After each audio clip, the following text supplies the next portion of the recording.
Not an option.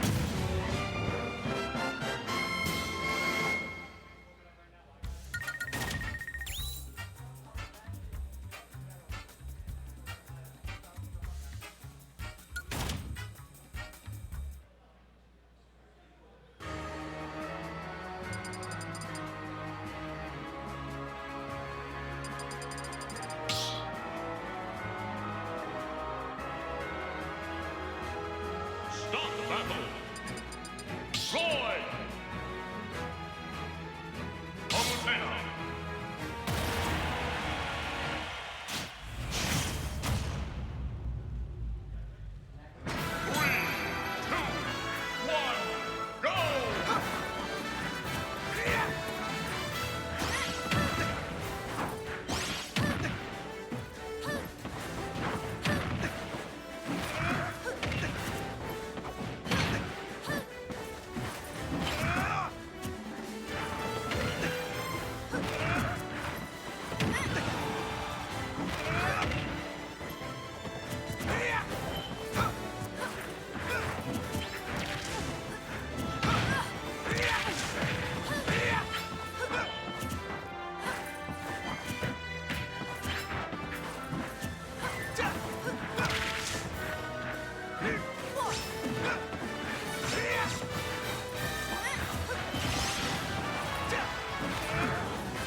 Start battle. Roy, Simon, Palutena.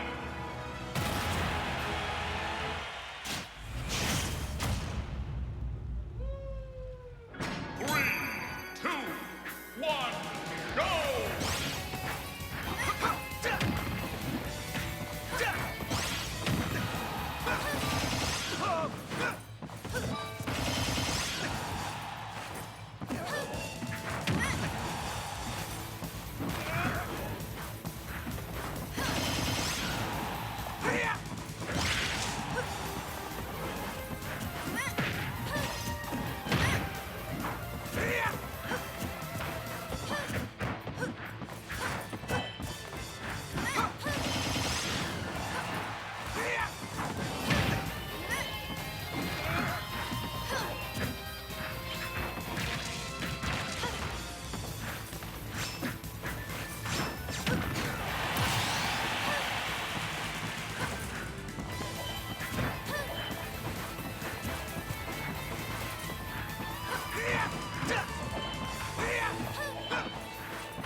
Alright, hello everybody, this is IRLC, coming in unfortunately for only the tail end of this beautiful set right here between Dade and Donk. Love the 4-letter D guys here. And so far, not looking the best for Dade, who now finds himself offstage at a horrible horizontal from that back air. Love the 2-frame attempt with that downer. That was probably his big saving grace if he got that. But now, Roy can kill extremely early. As long as your opponent's colors, their percent is yellow or orange or red, they are in kill percent for Roy. So he can still bring this back. However, Donk just looks to have so much control. He knows that Dade has to approach him. Roy already a rushdown character, but you can still control the pacing pretty well when you know what he's going to have to do against you.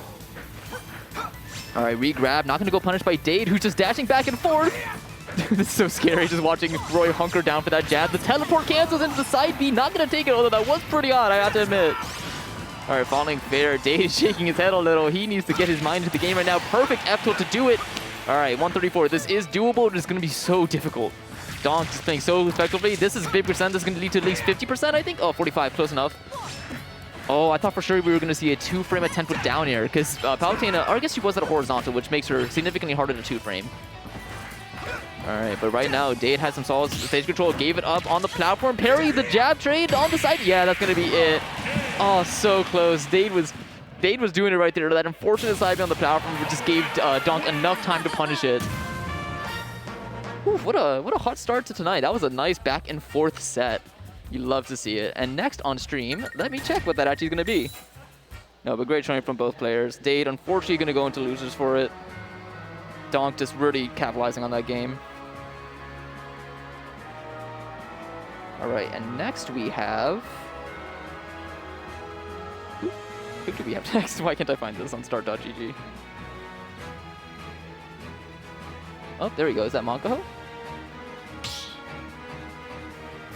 Ah, KDK versus YouSoup. Start battle.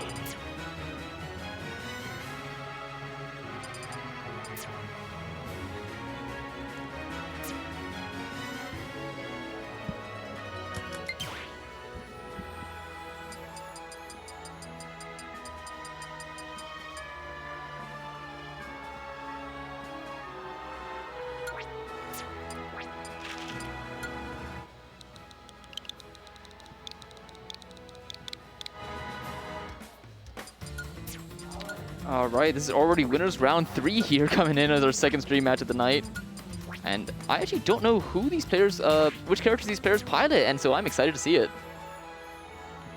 Let's see, KDK winning having a good win on Baz, and YouSoup beating Enigma with question mark in the tag, which is hilarious, honestly, I like that. All right, where are we going for our first stage? Is it going to be? Yes, it is. You love to see that green, that nice lush green stage.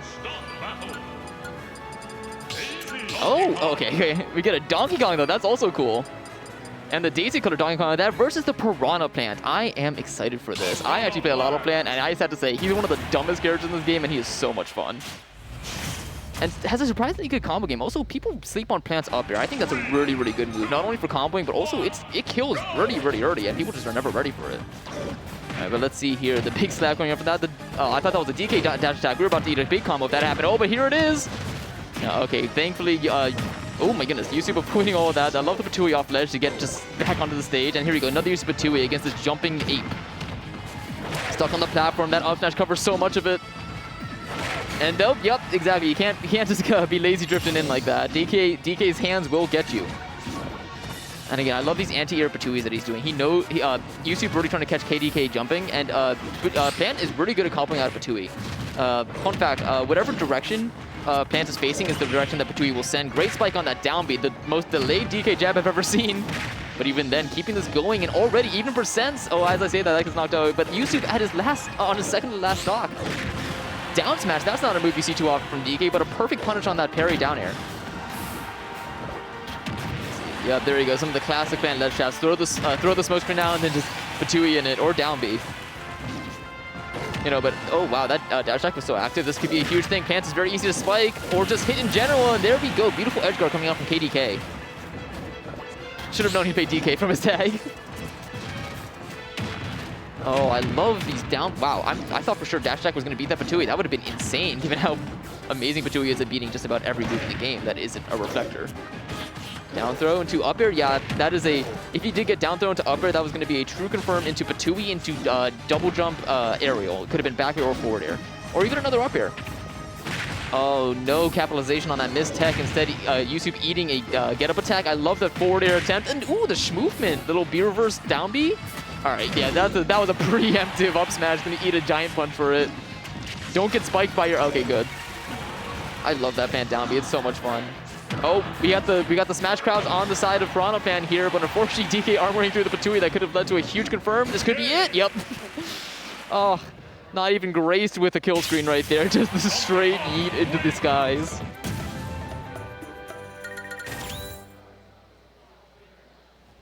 All right, so I actually am interested to see what where YouSoup will take DK now, because DK kind of does well on like most stages, like unless he's got against already there. I was actually thinking of Battlefield. Pants is really, really good on Battlefield. Sharking with the platform, sharking under the platforms with both up smash and Patui is such a strong tool.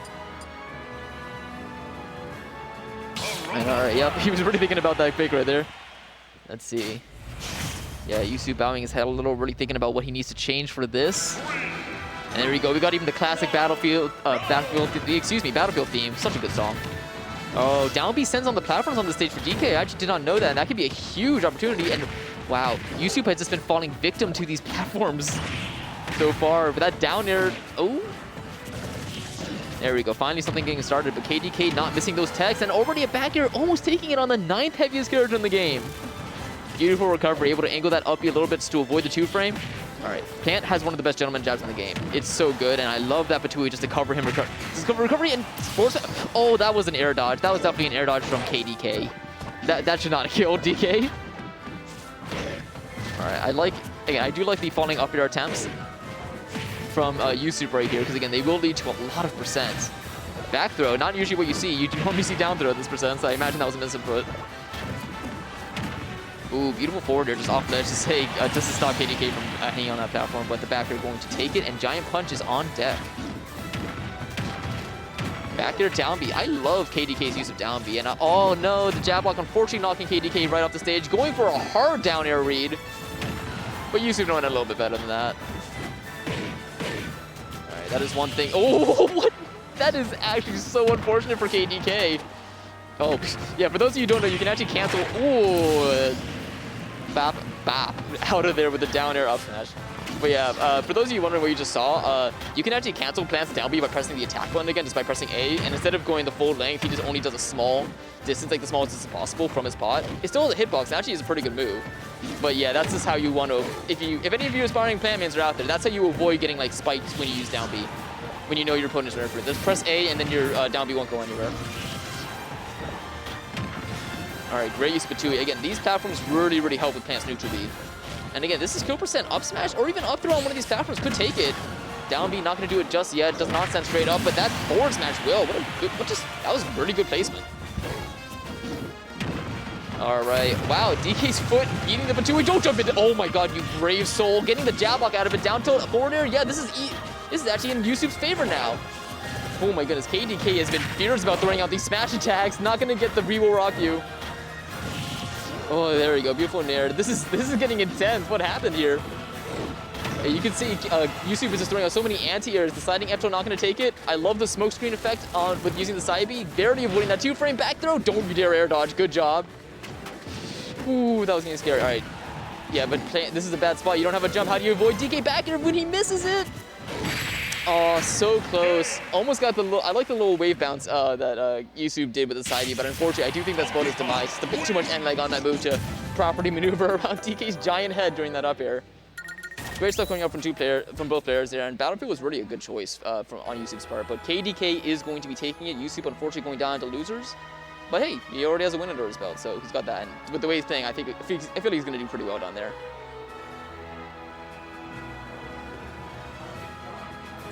Oh, I'm excited for this one. We're going to get Barking Frog and Cyatomic now. Barking Frog, just an incredible Steve player who does have a Pocket Kazuya, but I think his Steve is where he really shines here. He also has a Sheik, I know that, but he's versus our very own Cyatomic. Oh, excuse me, we're actually getting Pink Fresh on stream. We are not getting that match. Pink Fresh and... where is this? Such a shame too, because both those players, I love watching. There we go. Pink Fresh versus Ghostly. Shame we're not going to get Barking Frog and Cyatomic. Those players are both so much fun to watch. All right, but instead, yeah, Pink Fresh. I actually don't know which character he's going today. He's been flip-flopping around the entire place, and I actually don't know who Ghost plays, so I'm excited to see where this is going to take us. Well, actually, where it's going to take us is probably PS2, because that's the favorite here at MDVA. But let's see if that holds true.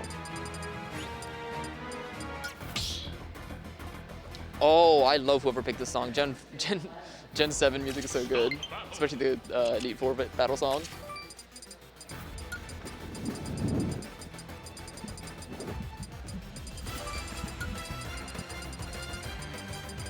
All right, let's see if both players have their tags in. Uh-oh. Might have to be going back to the menu there, boys. Oh, there we go. All right, come on, Ghost, you got this. Aw, no. It's okay, we have this song to serenade us as we go to the menu. Actually, does it stay playing? I really hope it does, because I love the song. People should play Pokemon Gen 7, it's fantastic. Oh, it keeps playing. You know, I'm actually going to start doing this. I'm just going to start playing a random song, and then I'm going to go into the controls and actually, you know, do everything I need. Oh, it's Pink Fresh needed his controls, I see. Oh, that's lame. Come on, cowards. Keep the music playing in here. Devs. Oh, now it reset. I'm upset.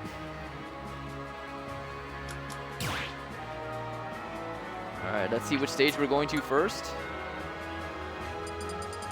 All right, there we go. Nothing. There we go. Right back to the Gen 7 Elite Four theme. Stop battle. Luigi. Luigi from Ghost. All right, that's gonna be interesting. We are getting the main from Pink Fresh. Oh, it looks like we need to. Oh no. All right, getting the Min versus Luigi. I'm excited for this because honestly, I feel like Min does do extremely well in this matchup.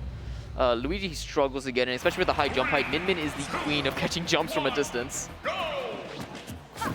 But let's see it here, because yeah, Luigi's approach option is not too big, except for that fireball already being used to great effect. But now Pink Fresh is pretty much out of 0 to death range, which is kind of where I think he's going to be getting a lot of mileage in this matchup. Oh wait, I actually didn't consider the fact that Zare might be able to clink with the arm hitboxes. All right, and you've always got to be scared of the Luigi main who knows how to do down B slides off platforms. You can already see here, Pink Fresh really trying to just cover the airspace where he thinks Luigi's going to be jumping and approaching with an aerial. But so far, Ghosty's playing very grounded and is working wonders against Pink Fresh. And now Pink Fresh in an edgeguard situation, that Zare from Luigi could be detrimental to Minmin's tether grab. And already a reverse up B, tacking out some great percent, and Ghosty going unpunished for it too. Yeah, Pink Fresh, but he's going to start catching on. There we go, that Ghosty is just not jumping when he thinks he is. And we're seeing a lot of smash input arms from Pink Fresh this time. That's not too normal. Normally he does, oh yeah, that's such a strong move, especially after it's been enhanced. There we go. Zare, double Zare, this be a back air? Oh, you know you want a back air. Oh, you know, you can't hang out there, but that was a, there we go, there's the back air. That was a nice one too. And, oh, don't get, all right, what a reversal, that was so cool. You know, but as I was saying, we were seeing quite a few smash input arm moves from Pink Fresh at the start there, and I was actually kind of curious because normally you really, because smash input moves in Min means that you can't move with them, you can't jump, you can't patrol that same amount of space. They're just stronger, and so I think those may have been misinputs. But then again, why would it be? Because I know Pink Fresh uses tilt stick. All right, you got to be a bit further back to get that Dragon 2 frame, and I love that just approaching down B covers so much space in front of Luigi. All right, again, give another smash attack, but therefore, but that one was at a very safe distance, and another smash attack too. The smart thing that Pink Fresh is doing, oh, that was an unsafe smash attack right there. And yeah, there we go. The Zeros are so detrimental for Minmin's recovery. Yeah, you gotta be wise to those dragon lasers. Yup. Unfortunately, Megabot at ledge covers so much area. That Zare still hit. That was still active. That looks silly. There we go, another nice little dare. Not going to get anything out of it, but this is Min at kill percent. Ghosty could honestly take, if he takes the stock very short. Ooh, love that. Just the normal Ghetto getting hard red with that up smash. This could be a huge yeah. At 0% forward throw, Ram Dragon F smash, the laser does like 56%, by the way. Fortunately, Ghosty was at a higher percent where he could actually just get out of that combo. Because let me tell you, Min forward throw sends you to a tech scenario if you're not ready for it, and it leads to so much damage. All right, fortunately that fireball the wrong way, not gonna go punish. The shield pull coming out from the angled up Dragon Laser. Oh, both smash inputs. I thought for sure that was gonna be a punish on Ghosty's part, but unfortunately gonna drop it. Ram hangs out for so long, yep. Only get invincibility at the start of that move. All right, game one going to Pink Fresh, and I definitely think that Pink Fresh is gonna be banning some of the smaller stages because those are gonna work heavily in Ghosty's favor right now. Min can of course patrol a lot more space on smaller stages, but the issue, as we saw there, was actually getting in on that Min, and especially ledge trapping. So if Ghosty can pick a stage where there's less real estate for Min to run away, then, because he was doing a pretty good job at approaching, honestly. So if he just does that a bit more consistently, then on a smaller stage, it's going to lead to so much more. Stop the battle. Min, Luigi.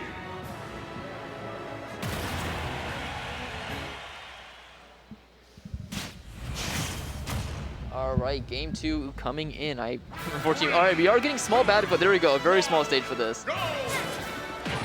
And a smaller ceiling too, so maybe up B will kill a little bit earlier. We didn't see it coming too much into play in that first game, but I feel like Ghosty can get it. And here he goes to the start. No, a great SDI or just an unfortunate drop from Ghosty. Either way, Pink. Oh, there we go. Yep, the unsafe down tilt. And already the smaller stage is working so much in Ghosty's favor. Back throw. Oh, not going to go for the up B. Oh, you got to be ready for that nair. I love that attempt with the ram forward air. All right, here we go. Just little footsies. And Pink Fresh already playing a lot more aggressive than he normally was, but gonna eat some Zers. You can't shield that. Oh, thankfully avoiding the spike hitbox, but that was 76% from that one string. Ghostly's looking amazing right now in the second game. But again, with Min-Min's 2-frame potential, stocks can just dissipate, especially against Luigi, who he's forced to have to up B or side B back to stage, which, spoiler alert, he's gonna have to. Oh, getting the misfire, sending him a bit too far. Wow, what an odd interaction that was. Pink Fresh shaking his head. Yeah, he knew that he ripped that way too late, and gonna get punished for it. Don't get 0 to death now. Oh, so close. That up air barely missed. All right. Oh, that could be punished. Oh no, he didn't trust it. I feel like he definitely could have done a dash attack out of there. All right, let's see. This game looking so much in Ghostly's favor right now. Right, hey, I'm here. Why is Pink about to lose to this guy I never heard of? I don't know, because he's clean with the Luigi. That's all there is to it. He rips up B's really smart. Like, it's insane. He knows not only that. Out of shield up B's? Yeah, out of shield, just in general. Like he's just been doing it a couple times now. Where yeah, it definitely does. It definitely does take a stock at like 55%. It's very strong. Exactly. And again, Pink Fresh was doing really well first game. It's that I don't know. He's had some unfortunate drops this time, and Ghostly's just been so good at capitalizing on it. That was a Wi-Fi downer. I won't be afraid to admit. There we go. Yeah, I know personally just how detrimental that Zair is against tether characters. Yeah, extremely detrimental. Yeah. But so far, Ghostly, he's looking like he's pretty poised to take this. He's been racking up a good amount of percent without taking too much on this last stock. You already got the misfire in this game, man. Yeah. Finally. Okay, and as soon as I say that, yeah, get cursed. Get cursed. I'm sorry. So now it suddenly looks like Pink Fresh might be able to take it because now this isn't gift. Okay, I retract what I said. Yeah, that's gonna be 40 or 50. Excuse me. Yeah, it's crazy that he's getting. Oh no, you bit off more than you can chew. He was dead if he missed that down air, and you saw the up B come out from Min-Min. It actually did tether, so if he was like even a couple frames later, Min-Min would have been at the ledge, and that down air would have missed. Yeah, the crazy thing is if you're Pink Fresh in that situation, he wanted to just all right, cool. It's Luigi off stage, catch him out of his jump, and that's it. But you can you are Min-Min. You can easily ledge trap it. Exactly. No, that was the shocking thing. He actually, unfortunately, he dropped a huge ledge trap, and then he basically lost 2 stocks for it. Oh, yeah. But we were getting one-wing Angel. Oh yeah, sure, yeah. Well, I'll take over for you. But yo, good job commentating by yourself, boss. Good stuff. All right. I don't know what to make of this, bro. So it's Pink Fresh down a game, but then, or he was up a game, but then dropped one in a very convincing fashion with Ghostly just kind of railroad again, to be quite frank. Going into that last, I just looked up at the screen and saw he was. I was like, oh wait, no, he's down 2 stocks to 1. This is insane. But right now, it's looking like it might be up 1 stock this time. Really great use of that aerial forward air in order to catch him out of his green missile. It doesn't catch him entirely, but the cool thing is, even better, it just stops momentum, and he's caught with no jump, and he's smoked for it. That's a really big deal with Luigi. If you have his jump, he needs his double jump in order to make a decent recovery at all. So if you don't have that, then you're pretty much out of luck, and you're just boned at that point. Ghostly trying to create some space, trying to close the distance between these two, but Pink Fresh has been definitely closing it. He's gone unscathed this entire first stock. Finally gets a grab, but that might be all you need with Luigi. Pink Fresh with a slight SDI in, barely able to survive, and now that 0 to death is no longer a factor. But we could see some other Luigi kill confirmed that could potentially lead to a disastrous way to go out on this stock at a relatively early percent off of just 1 touch. Run up B. It actually goes ahead and works. Trying to let it rip with this. Goes to the green missile and does get the misfire, but regardless, he's going to make that back. Ghostly going to have to try and find a way in, but he does a jump, and this Pink Fresh scouts it out immediately with the run-up up smash to anti-air. And now Pink Fresh, he's really content to just go to the ledge, and he recognized that he's probably not going to die to anything that Ghostly's capable of if he just stays posted at the ledge. And now there's a lot of big damage off that Ram almost gets a shot, but not quite. Ghostly able to survive. Pink Fresh about to lap him again for another stock. Oh my goodness, I just can't believe Ghostly made it this far. Really, this would be an astonishing upset for Pink Fresh to fall this early, but that's definitely not looking like it's a cake.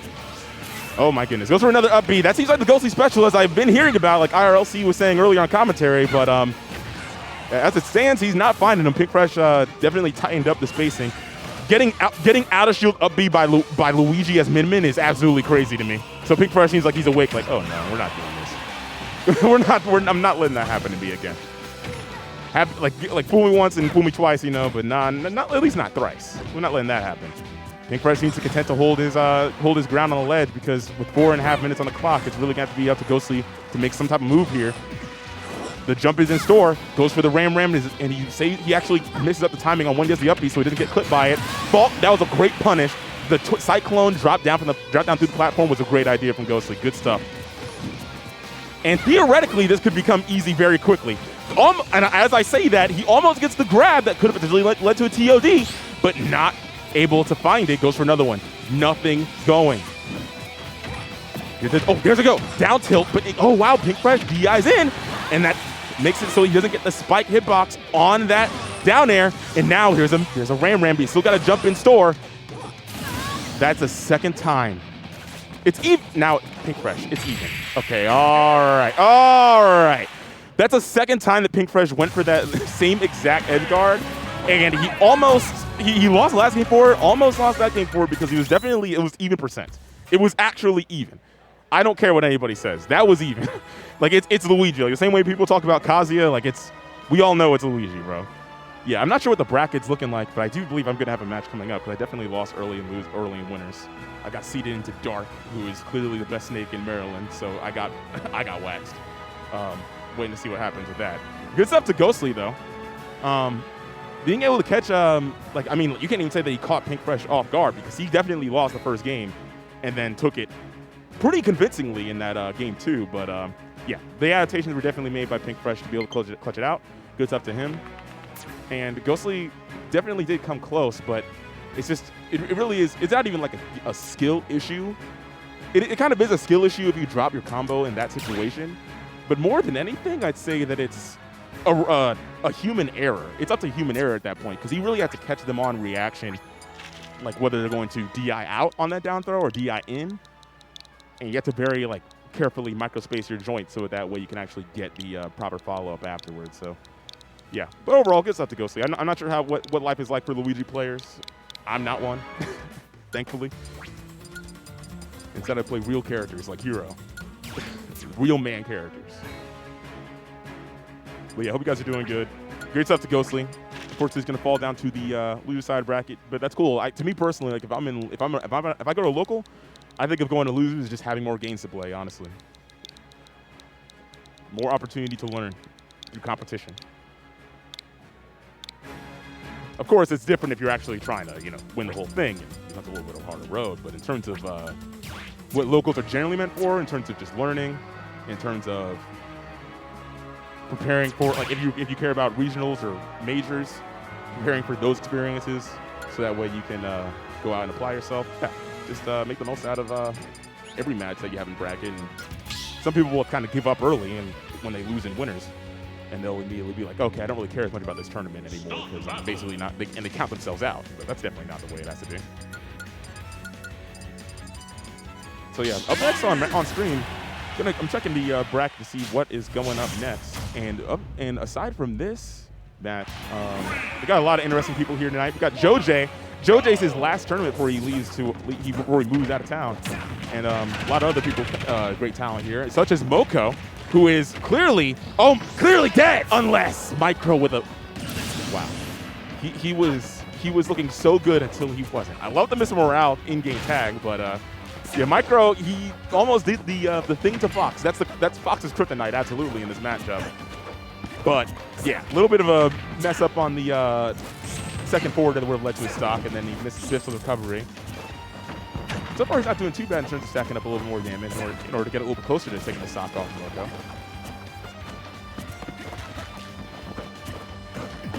Oh, wow. Goes for an out-of-shield up smash, but he was facing the wrong way, so it doesn't actually connect against that landing air from Mokou. And now about to get lapped 10%. Yeah, Mokou with that really great ledge trapping. That Fox Nair is definitely something that you really have to be difficult. It's really difficult to get around. And now I like that idea going for the forward throw. He has wooden tools here, so he's not, and that was a great angle for Mokou to not get hit by the down smash. With wooden tools, Micro's not really going to be able to find a kill super easily. So even with that whipped up smash from Mokou, just have to go for the stage control with that forward throw.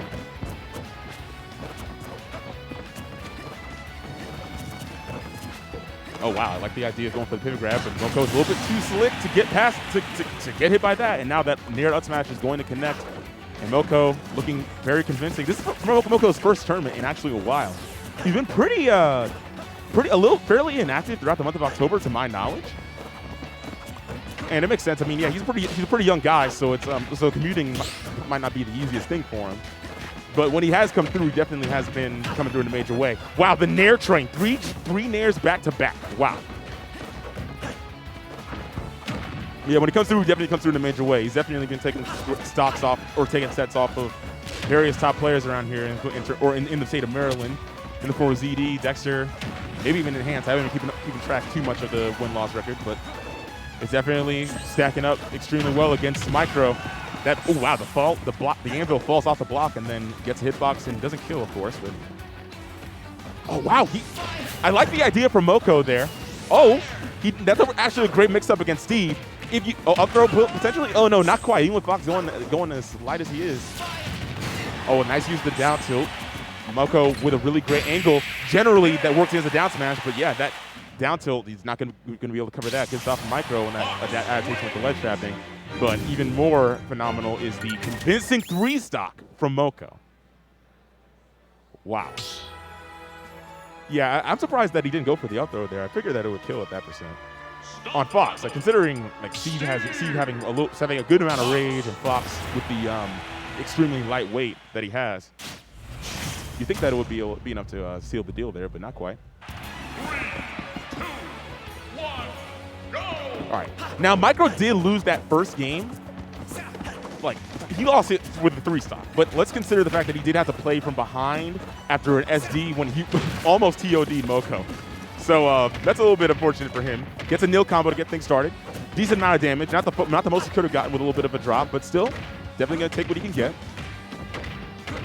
Right now, it's just a sheer slobber knocker. Just non-stop. Like, I'm just standing in front of each other and hitting each other. It's like Rock'em Sock the Robot type gameplay. If you know about it, you know about it. That's basically what it looks like. Looks like Micro is setting up for a potential little mix-up on the like, so you know what they do, where they put that block at the right place and they go for that backdoor to forward smash coverage. Right now, Micro, dang, the issue that Micro is having here is that he's been really content with holding shield, but like with Mokou, if you're going to keep holding shield, then Mokou's very freely going to be able to just keep on attacking without any repercussion if there's no punish, no contesting hitboxes in form of the up tilts, which make it generally pretty difficult for Fox to land safely on seed because he can potentially get hit with up tilt and take a huge damage combo. But right now, we haven't really been seeing that. Also, another difficulty of the stage is that he's on a he's not really able to mine up that many materials that quickly because we are on a stone and iron based stage. That's definitely something that does come in. That's something that's kind of underrated in a lot of seed matchups. The illusion of forward air, interesting option. What a string. Ooh, fake trump from Mokou. And punishes the, Micro got his ankles broken on that one, for sure. Jumping over the grab and catching a smooth back air. Mokou really just looks like he's in his element right now. And now here we go, that landing down air. Track down with the, oh my goodness, behave yourself. The vortex is real. Empty hot grab. Goes for the illusion follow-up? Bro, behave yourself. 72 in no time flat off of just one down air from the ledge. Yes, bro, Micro is grabbing a whole lot of player 3, 4, and 5, but not a lot of Mokou right now. Despite all the whip grabs, he does eventually find a kill with that minecart, and now it's an issue here because, now honestly, it's even. ESP farm? Okay, no, goes with it. It's the Fox Kryptonite. But Mokou with the SDI out. Micro did not expect him to fall out at that time. Great use of the forward air. Puts down the blocks, but because Pokemon Stadium, because the ledge has a little bit of a lip to it, he wasn't able to put down a block to keep Mokou from grabbing. On a stage like Battlefield or FD or Smashville, yeah, sure, maybe, but not on Pokemon Stadium. And that's an up smash out of shield with Micro convincingly losing to Mokou. Wow, I like the ideas that Micro was having there, but it was too little too late with a deficit like that. Good stuff to Mokou. Really, he just went on a clinic on that one. Damn. I'm still waiting for my match to go on. Maybe if I refresh it, it'll come up. Yeah, Mokou, I'm interested in seeing how this bracket goes. There's actually there's a lot going on in this Xanadu. For one thing, we've got a lot of heavy hitters here. We got Mokou, who we just saw, but also ZD and Dexter, Pink Fresh. You got other great players such as Gummy, who has been making a lot of great runs lately. It's Joj, who actually just lost to Relwood. Relwood, the commentator, the handsome commentator, who usually sits next to me at this very juncture, just beat Joj. And I was going to say, Joj, this is his last tournament before he moves away, as I said earlier on commentary. And also, if you're familiar with the TO, Raul Fox, you've probably seen him at like at SmashCon or a Glitch where he's the TO and he's like the dude in the fursuit, basically. This is actually his last week of TOing for Xanadu. So you won't see him on, I think this is actually going to be his last Tuesday, which is crazy to me. He's been around for as long as I've been in the scene, which is since like 2015. So yeah, crazy to see him go. Yeah, other fellows that are here. Jerry is here. If you don't know about Jerry, you're gonna know because he is the Joker who recently actually just came back to competing in Ultimate fairly recently. Last week was my first time seeing him in a hot minute. And he's here today along with Stretch, one of the best Marths on the East Coast. And he also plays in Lucina as well. Seagull, Joe, of course. Got fellows like 17. Dark, the Great Snake player. AOS, the Zero Suit, Creepuba versus Pink Fresh is on deck for stream, actually, coming soon.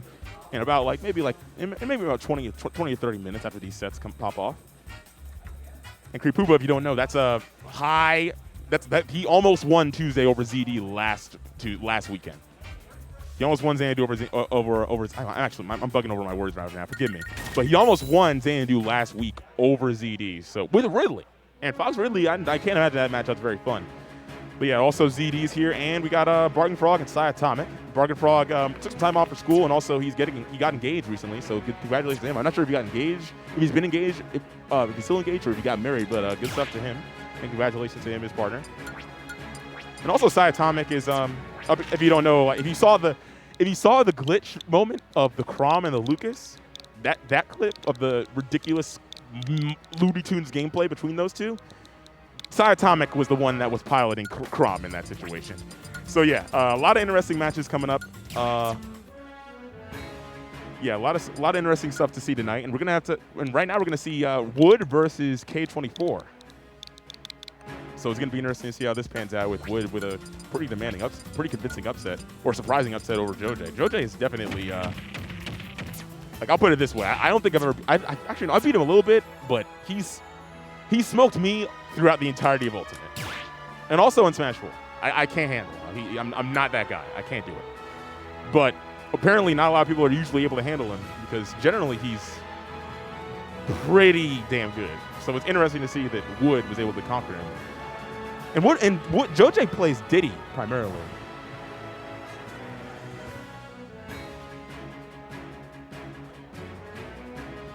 But yeah, I'm back. But yeah, Joj plays Diddy primarily, and I know that Wood plays like Game & Watch, Incineroar, Hero. So none of those characters are really like that strong against Diddy. So it's interesting to me that he was able to do it. But hey, good stuff to him. And we'll see how this goes against K24. Stop the battle. All right, now I finally got called for my match. So unfortunately, we're gonna have to hire some. We got some minds on commentary. Timothy and Jimothy, the greatest commentary hold it downers in the business. I'll catch you guys in a bit. Jimothy and Timothy, take it away. 3, 2, 1, go!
battle.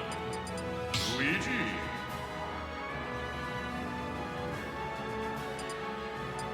Hero.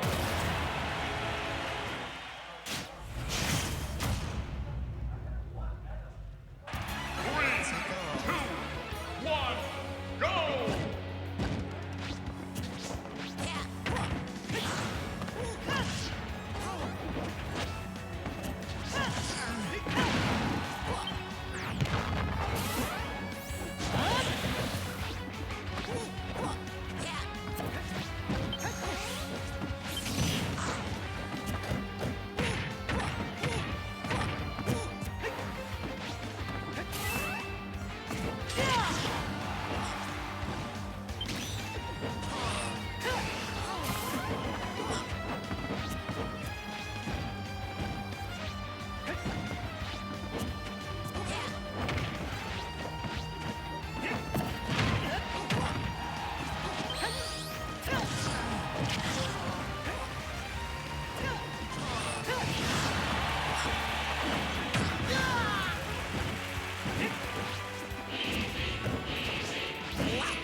Donk battle. Luigi, hero.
battle.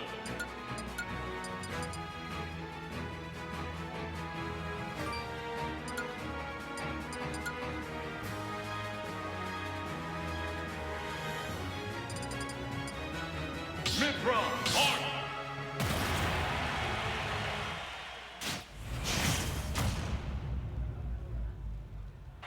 3, 2, 1, go!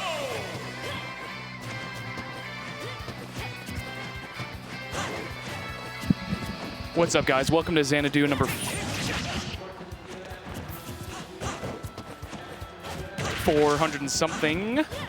We're almost up to 480, I believe. We have Seagull versus Stretch. This is Joe J's last tournament. I believe he's already out due to some bracket shenanigans where I beat him and then Kershawn DQ'd himself into losers in order to beat him because he really wanted to play against Joe J. But for now, we have Seagull Joe not playing the Palutena versus Stretch is pretty much the only Marth doing it, really. I know Pink Fresh messed around with the character a little bit, but Stretch is the only one using him in serious bracket situations. And I don't know why. I mean, Palutena is not exactly a bad character. I don't know. Maybe the Seagull just has trouble in that particular matchup. But regardless, it's pretty even right now.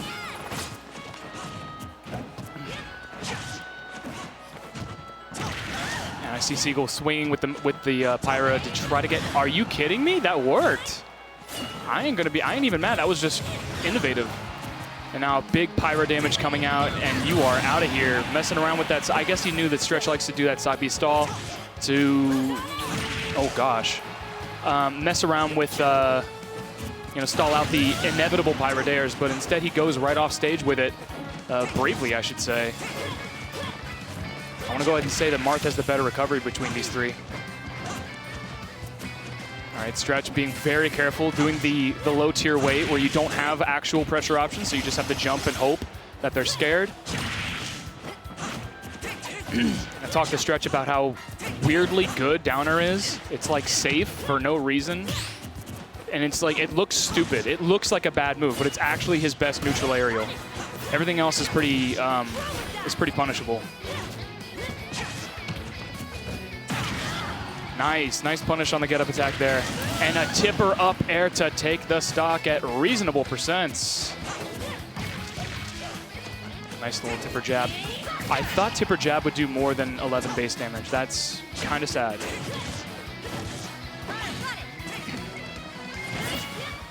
But I guess 11 is higher than most jabs. I don't know. It's still less than K rules. All right. The lead is growing. Marth is really, really good with the lead. Because now the unsafe aerials become safe as you retreat away and use stage control as a resource. Nice little air dodge read there. It was a little too high to get the true like up air stuff. So instead, Seagull Joe is cranking the Yomi up a little bit with these, going off stage for the neutral Bs and reading the air dodges on the down airs. This is not like a first tier Pyra. This is he's at least injected some of his fundamentals into the character. Uh-oh.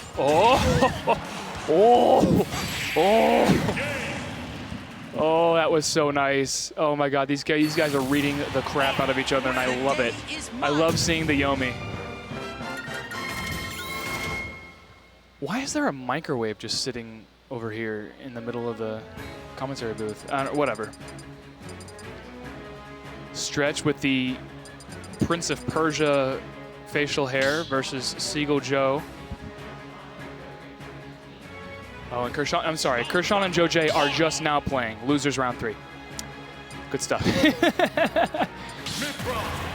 Yeah, so that'll mess up the bracket, I'm sure.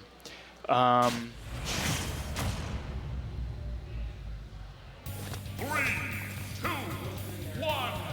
guess 2 upsets do cancel each other out. I don't know.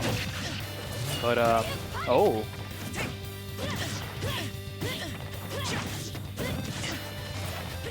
Sometimes you'll see Stretch go for Lucina, but it looks like he's really comfortable in this matchup with the Marth. I couldn't tell you. I don't know enough about Marth to tell you, you know, the true tipper things. What the heck? Sliding into him with the Lightning Buster. And this is looking way better for Seagull so far. And as we said before, Marth kind of struggles to approach. Can you land, my bro? Barely. After 140 damage, he does manage to get back on the ledge. You're out of there? No. I thought maybe an up smash or something. Mythra doesn't really do much in terms of kill potential. I know her back air kills at like 300%. It's something ridiculous. That's not her job. Her job is not to kill. Oh, you are out of here, my friend. Oh, you made it back. That is some serious after-the-fact drift, and I want to say if that was tipper, that would have led into something. Down throw? You have to be Pyra, I think, for the down throw to kill. Anything Pyra does, yep. Anything Pyra does will kill. Nice little wait for the tipper there. The 1, 2, 3. See, if you turned it around, he wouldn't be able to make it back. You lose your jump when you up B like that. You do not get it back after you get hit. Oh my God, the tipper down smash? That is the first time I've ever seen that move in my entire life actually hit.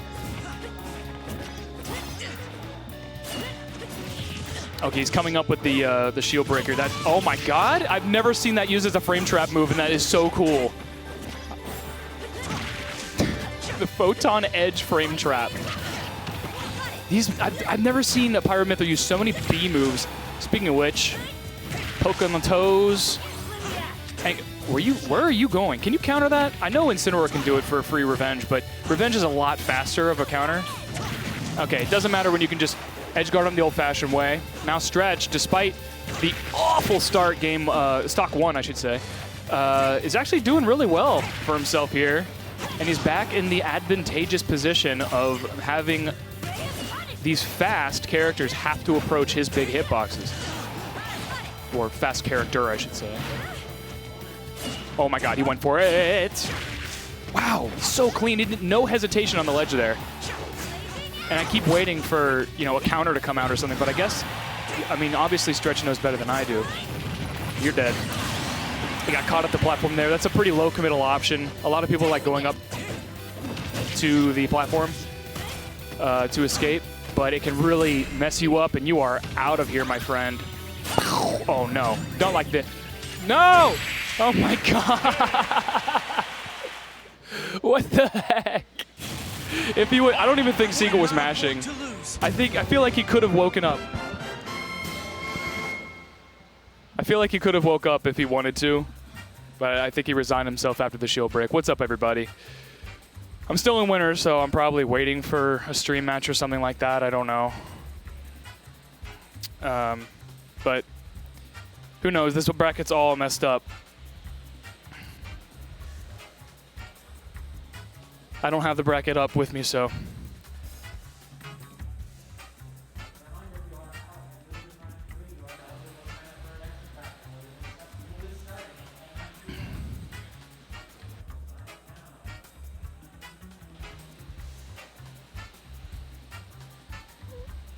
Oh, okay, Star GG's messing up. All right. Okay. All right, Mokou versus KDK. Mokou, the other Fox player we have here. Probably on par with ZD, at least when they play each other. Mokou actually doesn't seem to show up to as many tournaments as ZD, who's kind of a mainstay. But they play completely different. Mokou is very hot and cold. ZD much more saves the hot and cold stuff for the Wolf. Much more hot when he plays Fox. Much more aggressive. But Mokou, super good adaptation. We'll see if KDK can hold his own. I do not know who KDK plays. There's KDK, there's Kershawn, and K24. Everybody has K something or other.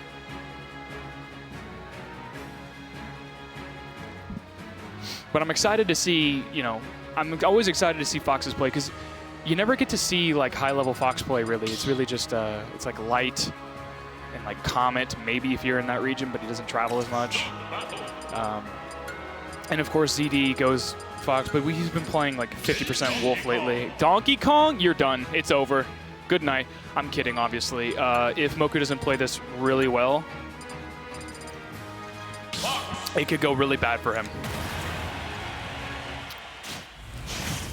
This is DK being a glass cannon, except with more weight. He's still a glass cannon, though. And Fox is just liable to get smacked.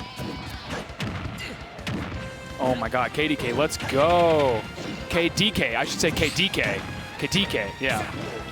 If he's playing that. Yeah, see, this is fine. This is just what you expect. As long as the stock doesn't say 2, you're fine. Take the damage, you're fine. You'll be stuck here until you get back to the ledge, or you kick your way down. But that's just the, oh my god, you're done. Oh, he kind of messed up the cargo throw there, but he's doing a really good job landing with this very bad disadvantaged character. Oh, you're done. Down smash? Down smash! Down smash would be the, he went for the up smash read, but down smash would have, I think, taken it. Fox is pretty light. No one seems to use down smash for some reason, even though it's like frame 10 and covers everything ever. Oh my god, you don't need the down smash when you have the down air. Beautiful. That is, he like extendo-footed his way through. Just get the trades. Get the trades. Mash the buttons out of disadvantage. Do whatever you can. Yeah, just take the trades. That's what DK has to do in this matchup. Otherwise, you are getting juggled forever. You cannot be like, oh, I want to play good. I want to play like a really good player and not mash. Nah, you got to do what you got to do. Take the hits as they come and just hope that you hit harder than the other player. Oh my god. All right, he's out of a jump. Oh my god. I thought back air was coming out. Oh, you are grabbed and you are, what? That almost killed. All right. I kind of like that idea. He definitely held down there to try to just get in the way. And now he's not going to die to up air for a while unless he gets it up there. Still, an up air, that would definitely take it. Oh god, careful now. This is such a hype set. Oh my god, it just started and it's already a hype set. 2 down airs for 2 stocks. Let's see if Mokou cannot make a lot of mistakes in this matchup. It's definitely in his favor, but he can we land? Okay.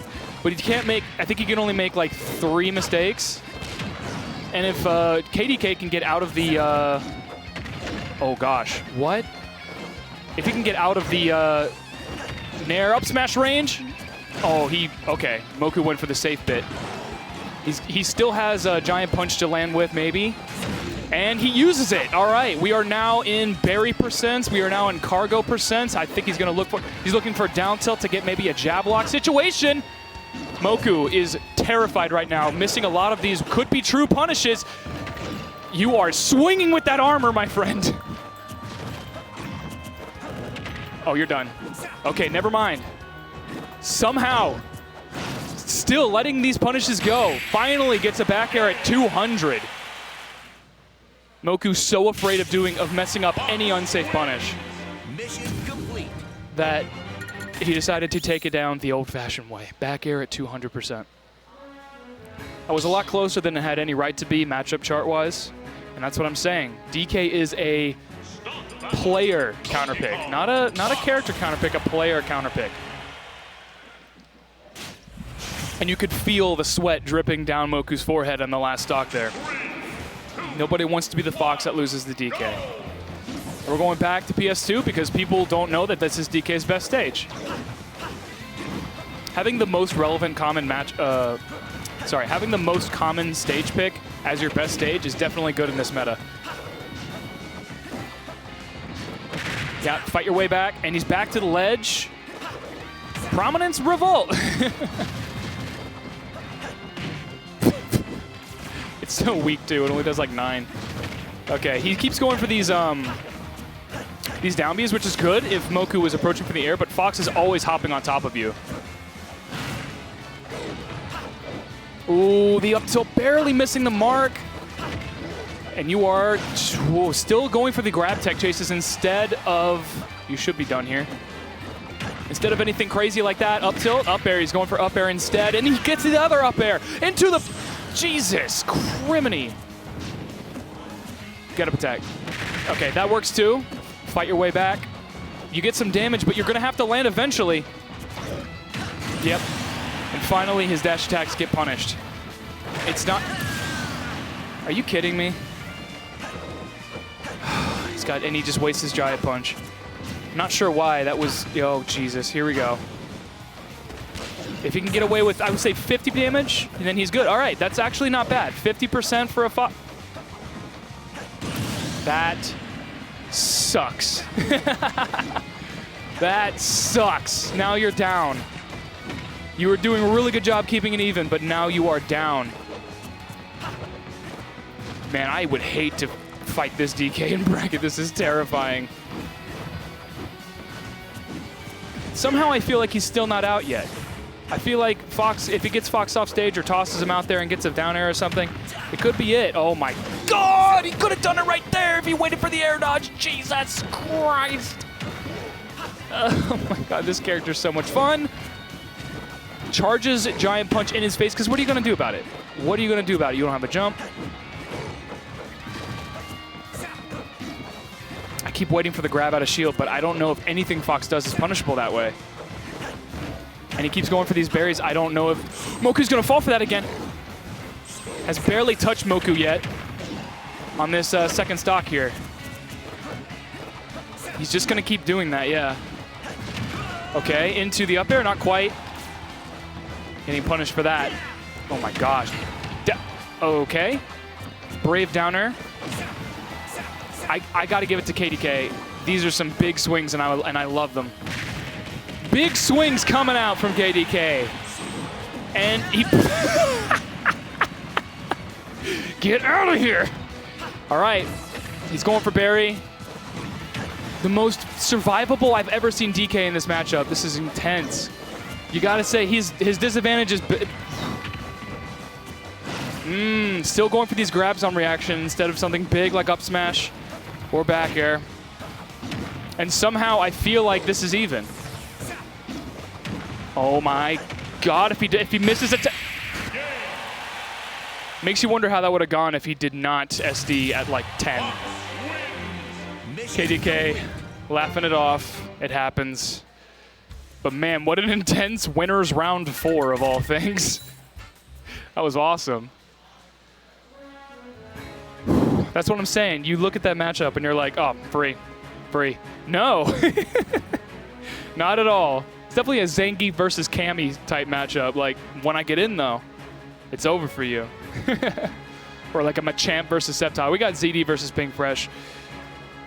The classic matchup.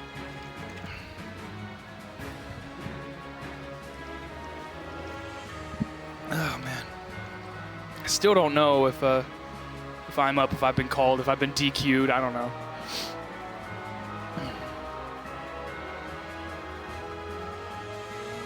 Is he going to go min-min? I don't know.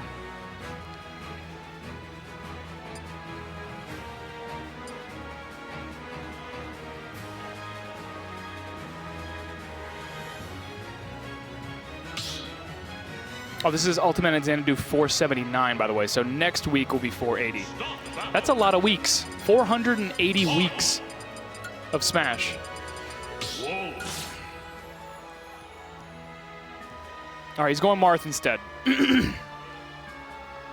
So I was talking about how Pink Fresh used to mess around. By the way, there's 71 entries. I guess because it's Joe J Sendoff. There's 71 entries for this Xanadu.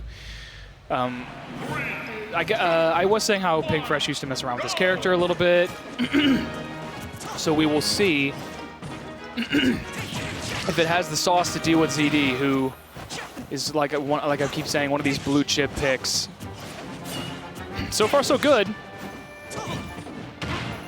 So far, so good. Has used Lucina as well, so.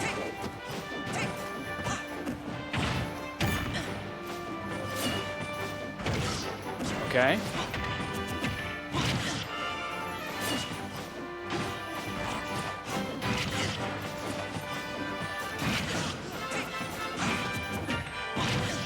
Now, this is the problem, though, is that you have to win neutral so many more times as Marth.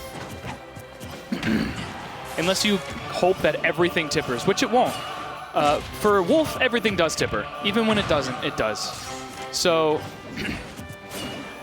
The odds are definitely stacked. Yeah, the odds are definitely stacked against Pink Fresh here.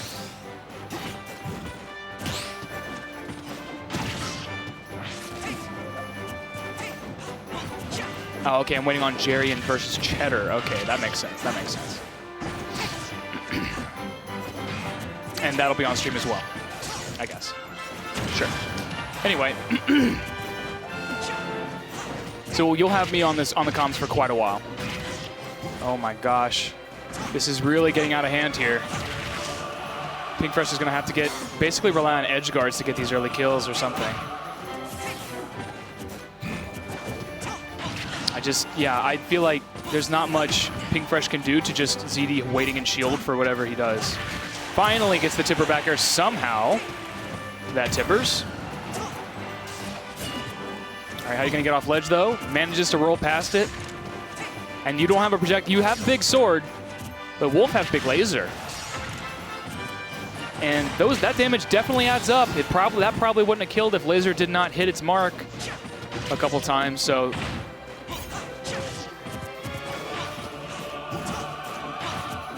nice grab there. A lot of people discount like, oh, Marth doesn't get anything off grab. It beats shield, it does damage, it sends them flying. Like, what else do you need a grab to do?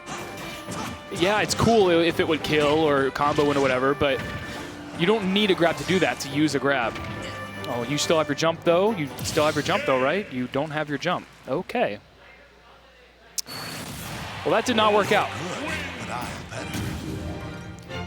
That did not work out. And I'm going to be joined on the mic by my compatriot Gresh here. Did homeboy call me his compatriot? Compatriot. I was trying to find like a solid like noun. Yeah, noun that covers everything, you know? Everything, yeah. It's more than co-caster. There you go, there you go. All right, so he's going back to Marth? Why? Fresh is a memer sometimes.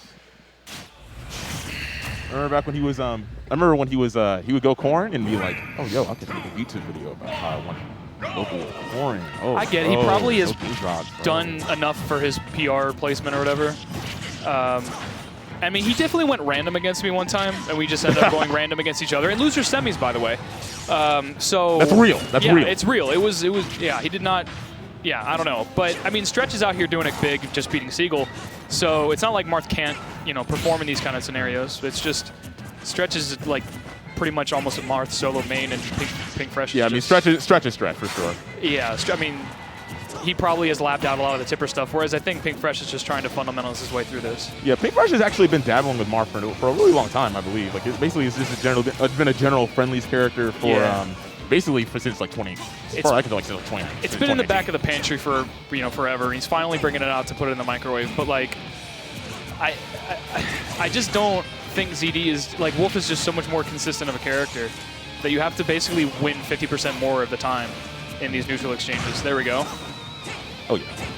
Okay, these forward airs are, bro, player 4, 5, and 6 all got washed by those forward airs, but ZD is looking pretty fine right now. He's playing like it's Space Invaders, like hit him where he's gonna be. Yeah. No! Big boot beats big sword. Yeah, as it usually does. Really, Wolf is low-key a sword character. That forward air is very sword-like. Oh my god, that forward smash is extremely sword-like. Yeah, like that is the original sword. That is like welcome to Super Smash Brothers. Yeah, that's like I want to play a sword character. All right, we'll try a Marth first. See how you like it.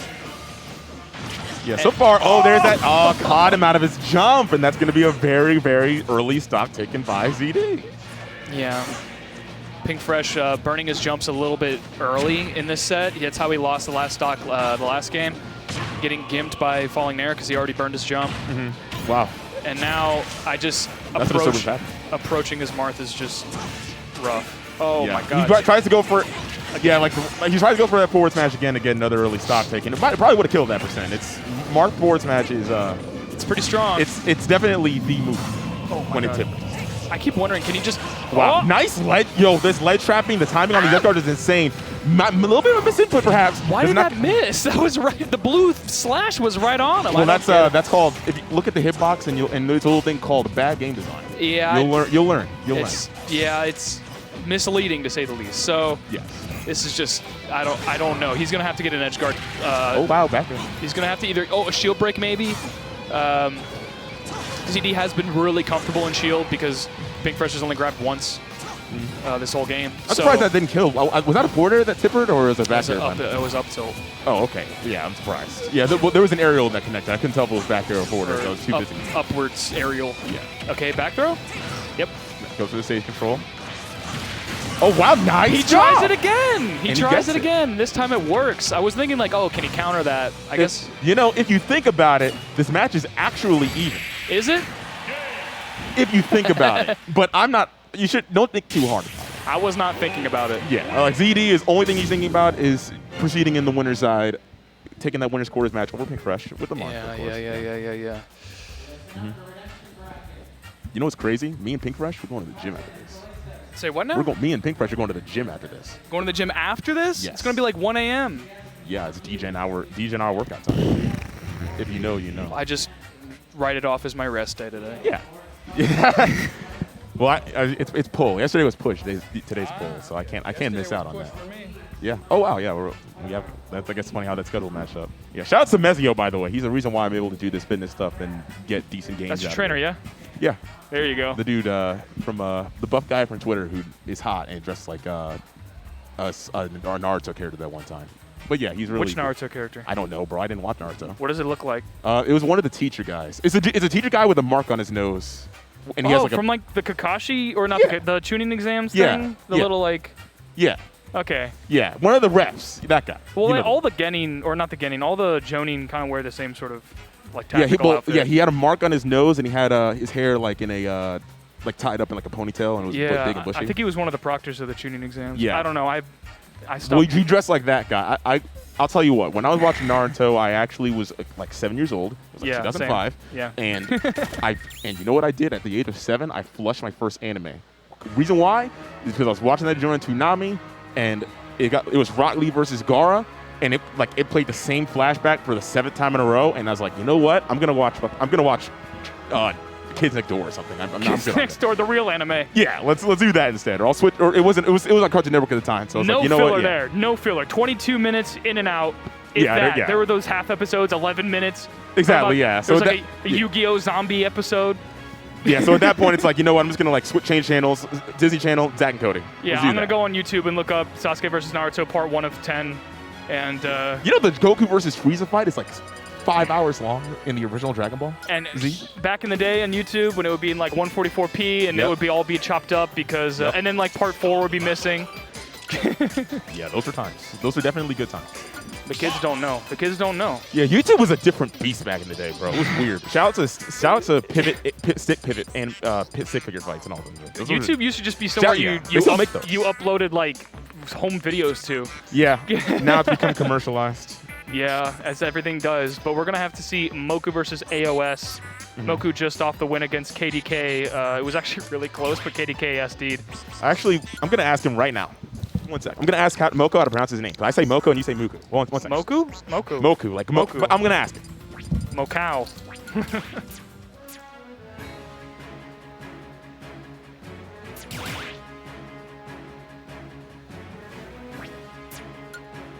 It's going to be Fox versus ESS, so high volume match here. God of War Ragnarok? I'm going to have to upgrade my PC to handle that one.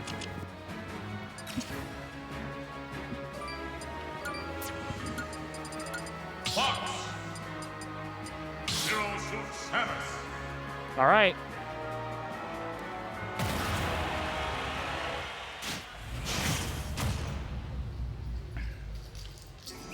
Bro, the game just started. You don't need to run back. All right. I have conclusive knowledge. Mokou says his name is pronounced Mokou, but people say Mokou, and he doesn't care. So you can call him Mokou if you want. Mokou. That's his Twitter bio pronouns. And Hey, it's me, Goku. Hey, it's me, Mokou, or Goko. Mokou. Hey, it's me. Yeah, you're saying Goku, bro. Hi, I'm Goko. So, I don't know. Yeah, Fox is so short. The little Zaire trap things, it's just not going to work. This matchup's obnoxious Yeah. for Zero Suit. The reason why, bro? That is the moment you play in that aerial space where like there's like if you separate the game into like 3 games, like ground, short hop, and full hop height. Yeah. You always have to. You don't really get to play ground that much against Fox in this matchup. You have to play short hop in order to get your stuff started. Yeah, ZSS kind of sucks on the ground, to be honest. She's always just short hopping into you, and then Fox is like, what if I just like have a better short hop than you? Yeah. Like, so she actually kind of has to work for her kills too. Kind of like that. That was a nice little down angle F smash there. Yeah, good stuff to him. AOS taking that pretty convincingly. Good job. And now nice job with the up tilt. Actually, the legs still do have intangibility. Yeah, and it's like frame 3, so it's really, really good anti-air, and you're going to have to do that against a character like Fox who's always landing on top of you. Right now, AOS seems like he's playing a little bit more of a steady, like spacing type of game. Pseudo zoning, not exactly like a zoning thing because you're far from a zoner, but Oh yeah. definitely playing more spacious games. So that way he doesn't get as railroaded super easily. Yeah, I feel like if you try to out-aggressive Fox, you're just not gonna. It's just not gonna work out. Yeah, with and we saw that. We saw that super early on. Like he tried to kind of like, okay, cool, I can fight you. And if you tried, and that was a good idea with the flip jump, like a little bit of conditioning. You'll sort it every now and then, but that time Mokou, even without the conditioning, was very, very ready to study punish that. Good stop and nice ankle. AOS is going to have to start teching these drag down forward airs. At least make him work for the tech chase, because right now he's just getting like free, jab lock and true combos off of it. Yeah, I mean Mokou does have OD reactions, so I'm sure that he would be able to react, but at least make it. Yeah, at least make him work for make it. him sweat. Make him sweat a little bit. Okay, Mokou definitely was sweating against KTK. That was such a crazy set. Okay, so yep. Okay, teching that, and I'm thinking like, can she just like stick the whip out into his recovery? Perhaps. Not really sure that works. I generally believe that it will not work. Unless you do an illusion at a really bad height, you might get snipped by the sweet spot of the... Oh! Wow, that was looking kind of precarious. Oh my goodness. Still has a jump. AOS still fine. Oh Not for long. It looks like Mokou's not dropping the ledge trap at all. Up smash. Yeah, I was about to say, yeah, you do that way too high. I understand why, but Mokou, like you said, reaction times. I do respect it because if he's caught unawares or he goes like, okay, now's my chance to up tilt. But and then maybe you can like snip him in the legs a little bit. But he kept shielding, and that type of the up B that goes beyond the ledge kind of like hits and sneaks above. That's a went mix-up for it only. once. Cool once. Shame on you. Cool twice. Shame on me. Type of thing. That's a mix-up only, really. I understand what he wants to. And it's rather gimmicky in this matchup. Yeah, he wants to clear the ledge out because getting off the ledge against Fox is really difficult. But Mokou actually did not use up smash or back air to take any stocks. He killed with F smash and down smash both times. Yeah, that was weird. That was very interesting statistics from Wood right now. Very creative. Yeah. Avant-garde Fox gameplay. Yeah, the hipster Fox, if you will. Yeah, it's cool to see high-level Fox gameplay because I think there's more diversity in how different Foxes play than just about any other character in this game. What? 2 up smashes. Maybe if it was fresh, it would have killed, but no, not on Battlefield. And you should die to this? No? Okay. Looks like Mokou didn't want to go for it. I kind of respect why Mokou wanted to like go for a jump on platform up smash because he doesn't want to put AOS past the percent where his confirms will work. So either kill him right now to 111, or kill it or save it for late. What are you? This guy is absolutely ridiculous. Run up and do it. And that's the thing. What we were talking about you that before. You have to keep short hopping. Yep, the short hops are just continually get scouted by Mokou, recognizing that that's the preferred style. And also, Fox is a character that you have to do everything so preemptively. Yeah, you can't like react to Fox. Most of his things are unreactive. Oh my God, you are getting your soul read like it is at a library, free to check out. Yeah, like this is... That should do it at least. Yeah, AOS does retaliate with that up B out of shield, but really you don't find those a lot either because the Nair on Fox is rather safe. Boom! The case in point. Went for a Nair up smash, punish out of shield, but doesn't quite find it. AOS not even really able to get a lot of combos onto him because of the fact that Fox is also had the issue of being a fast faller. Yeah. So because of that, the combos that would generally work in terms of bouncing somebody up into the air, and with Zero Suit doesn't really have that option. I do know that Doorstop in particular always goes PT in this matchup instead of ZSS. Doesn't really seem to like it very much. So it makes sense, but I don't know if AOS plays any other characters. Nice parry. You definitely were to get. AOS had a Mario back in the day. I think Mario would do just fine in this matchup, to be honest, but still, as long as he plays Super Kid. That was I tried. It's what's the thing that AOS keeps doing that gets punished? Short hopping. Correct, But and I that's really, exactly what we saw. I really don't know if ZSS has any other options. To Yeah, be this is really like, and this is one of those things where it's kind of just like the character has to play a very constricted way. This is like being like a little Mac getting punished for playing grounded, and you're Yeah. like, well, he should be in the air more. Well, what do you want? Well, that's just not the character. Oh, Oh, my wow. gosh. Well, A little bit of a shambolic DI from, Yeah, from it was Mokou there, some and that's actually charity gonna, DI. Yeah, that was definitely charity DI. Shout out to that. Yeah, American Heart Association levels. donating that stock to charity, and Mokou. Wow, I mean, hold that. yeah. Okay, finally, you're gonna have to make the most of this. Are you gonna go He's for it? fine. I think if he went straight for the up B instead, but that wouldn't have killed, obviously. But Yeah, damage is damage, yeah. oh my my gosh. god. Even your flip kicks are getting maxed. What movement? The Yomi. I can't believe he's not doing anything. He's not. Oh my god, my God. he almost got him for his life. That would have done it. If he, I guess he's not wanting to risk an up B out of shield. That hitbox is trash. Yeah, it is. And now here comes AOS kind of And that striking back. hitbox is Forward also trash. Forward air is garbage, I guess. But oh my goodness, he actually held the charge for some reason. It would have been safe if he just let it go on shield. But if it hit, he would have possibly been able to kill off it. Oh, this is a rough situation for Mokou. Barely slips in between the first and second hit of That might do it. Side B is not going to kill. It's Battlefield. Ah! Boom, boost kick. Amazing job from AOS. I did not know that that was going to beat that hitbox. Wow, that was that all started because of a little bit of in the moment, just on clearance, everything, all stocks Charity must DI. go DI. Yeah. Charity DI. Seriously, so that was all it took for. That was a yard sale DI. Yeah, and AOS with a really great job capitalizing in that situation where he had stage control in that instance. It gave him a second wind. He was like, okay, like I can do this now. Whereas otherwise he might have been a little discouraged. And Mokou, I'm gonna give AOS credit. There was a lot of adaptation. You can see Mokou was going for like the hard read up smashes and F smashes, and credits to AOS, he went for the aggressive responses this time instead of the defensive, and it worked out. He beat him out in the Yomi. Yep, and now we're going to Pokemon Stadium for this. This is actually the first time this is ever going to Pokemon Stadium. Started out on, I believe it was Town and City on the first game, and then we went to Battlefield for that second game, and now going to Pokemon Stadium for the first time. It's actually really fun. I like it when there's sets that don't go to Pokemon Stadium, because everybody just defaults, oh yeah, we're going to start on PS2? But you have to think critically about that. People will lie. People will deceive you. Your character will do well, and out of your own sloth and laziness, they will get a good stage on their first game. Don't let that happen to you. Exactly. Especially like if y'all keep taking DK players to PS2 just because you just want to keep going to PS2. Wow. Hard call out up smash. Again, Mokou's been hitting those a lot. It's almost like, well, what am I really going to get punished with? You know, if I hit you on shield, like, what are you going to do? Like, drop shield dash attack? I'm fine. ZSS has to get her openings in neutral. It's not really, oh. Yeah, Mokou actually did not land in the direction that AOS was expecting, and it gets a little bit of a safe side thing. And AOS is down airing the hell out of player 7 right now. Wow. Another boost kick, but player 8 catches some smoke as well. Finally, Mokou does take some damage. AOS seems like he's kind of getting back on the... We're running out of players here. Yeah, I know. Like, come on, man. Like, there's a lot of just knocked out dudes around. Like, let's have them together. And then Zero Suit apparently is actually garbage. Maybe Marth is right all along. I don't know if you've ever seen that hitbox, but it is Luigi up B trash. It is really, really bad. I was like, oh, I'm so sorry, Doorstop. I had no idea. Yeah, I'm sorry, AOS. I feel bad for the kid right now. Okay. And also, apparently, Fox Forward Air is trash because he only got single hit both It's so times. trash that Foxes are using the trash. This guy did illusion to Up Smash. You did illusion to Up Smash? That's like the combo they play on the montage at the beginning of the game. Yes. Yes. That didn't kill. He crouch canceled it. That also really stale by this point. It was stale, but also AOS crouch canceled it. He was crouching down. That's the only reason why Zero Suit, a super light character, would actually not die at that percent.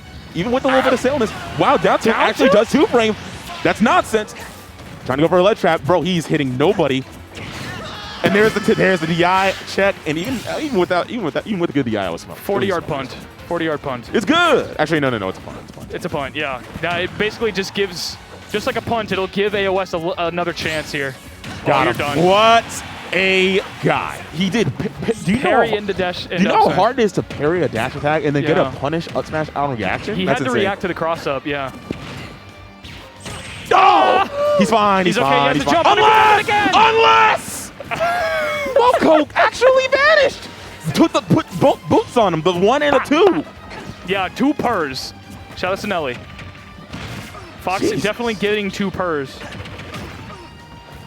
Oh, ZSS stomping in her Air Force Ones. This is the same way he lost the last game, getting caught off stage in a really precarious situation. Flip jump, good stop from AOS.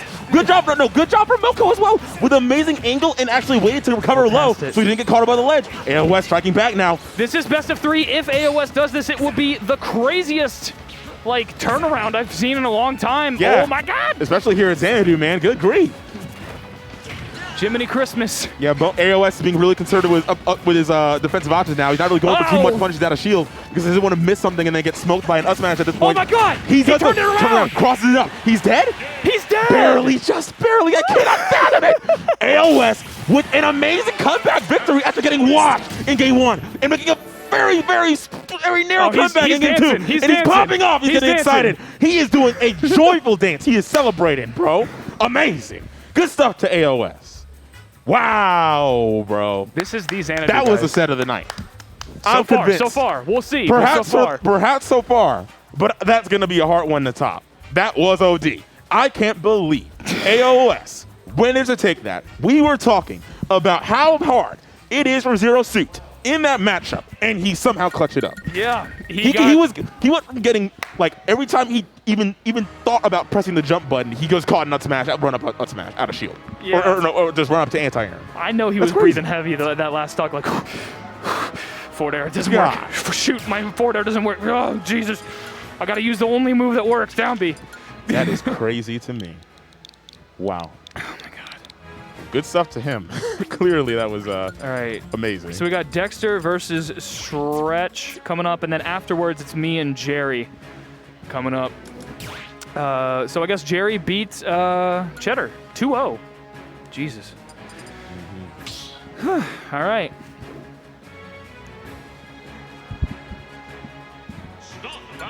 Whew. That was amazing. Yeah, I'm very impressed with that performance from from AOS. But Mokou was playing really well there. I'm interested to see how he does in the loser side of things if he can make that run. He's got it in him. We saw him playing extremely well on that one. And now this is going to be interesting because we did see Pink Fresh with the Marth earlier. Actually kind of falter to ZD. It was not close. It was not close, but well, this is the main Wolf, main Marth. So yes. We'll see. Yeah, we see true form. This is Marth's true form. Yeah. So we'll see him at his probably at his best from the Maryland region with Stretch. Clearly one of the best to ever do it with this character in the East Coast. Yeah, probably the only one. Yeah, probably the only one. I mean, maybe Mr. E's messed around with it, but I know Ignace is like doing things on the West Coast. But here comes Stretch trying to make things happen against Dexter. And now I'm gonna get them mixed up because they're both wolves and they're both always doing really well. Always around the same area, yeah. And, maybe for those who want to see how Marth does in this matchup for sure, I'm gonna watch this VOD instead. Whoa. Marth players, I know there's at least a couple of you out there. They're eating good tonight.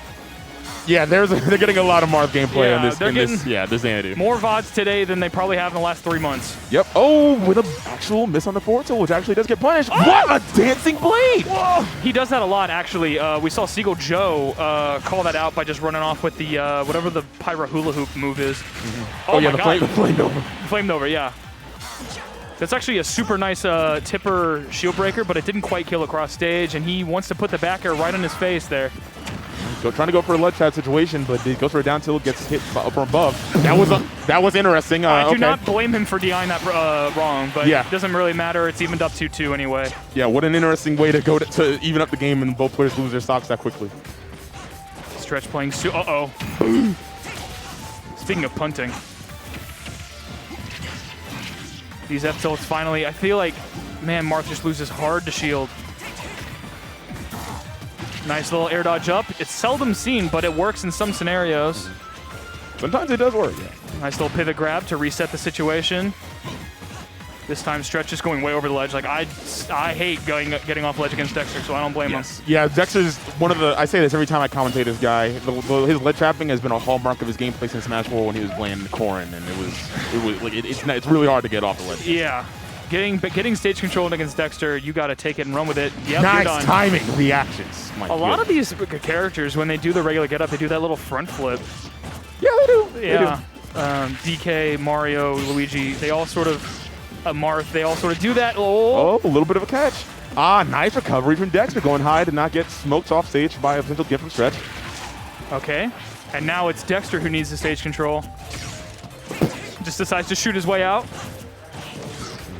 Stretch is not letting this go. Yeah, Stretch is kind of, unfortunately for him, against a character like Wolf, who has such really great, like his jump and his airspeed is just so incredible. It's like the perfect balance. Like he's not super fast, but it's like just enough for ultimate to be like really good. He has one of the fastest. He has one of the fastest airspeeds in the game, and his air drift is just also really good. So he can very easily make it difficult to react to when he's going to jump and fall on you, and that's a great up smash out of shield. Yep. Stretch had to play a lot of the aggressive game in that situation because he couldn't really play defensively against those mix-ups in terms of the jumps, the air drift. Makes it really difficult to contest Dexter neutral. I feel like if Stretch gets up a stock, he can probably win the game, but it seems very difficult for Marth to just out-approach against Wolf, who can pretty much just sit and shield, throw out laser. Marth is being so floaty and telegraphed in some ways. Yeah. Also, can I just say, Stretch is a great guy. I really like talking to him. He's cool. He also, we talk about some career stuff and everything. We just found out that we're actually, we have a lot in common, so Yeah. it's cool. Yeah. Shout out to having a lot in common with your brethren. Yeah. You would know. Yeah. We would know. You Yeah. and I would know about that. All right, so he's going Lucina this time, not messing around with the tippers. Yeah, and Lucina's going to have a lot in common with the Marth, it With the seems. blast zone, because they're both right in there. Yeah, getting real familiar Getting with really that. acquainted with the blast Yeah, zone getting right now. acquainted, yes. Wow. Interesting little interaction there. Uh-oh. He's still doing the 1, 2, 3, wait 4 like it is with Marth. It's funny. Yeah, probably just a little Muscle memory. Yeah, muscle memory thing that hasn't really quite snapped out of his. The kinks are still in his, a little bit in his hands, like telling him He's like, got yo, the- like my brain, like okay, do this, like hands, That like what? What are you? Pavlovian Oh, response. God. Yeah, that was actually fairly sweet spotted on that particular option instead of rolling in, which I'm sure that Stretch wouldn't have wanted to do. Dexter was really aware of that with a little bit of whip grab on that dolphin slash miss. Ugh. Hitting him with his own forward. Yeah, I swear, Wolf forward air is Lucina forward air.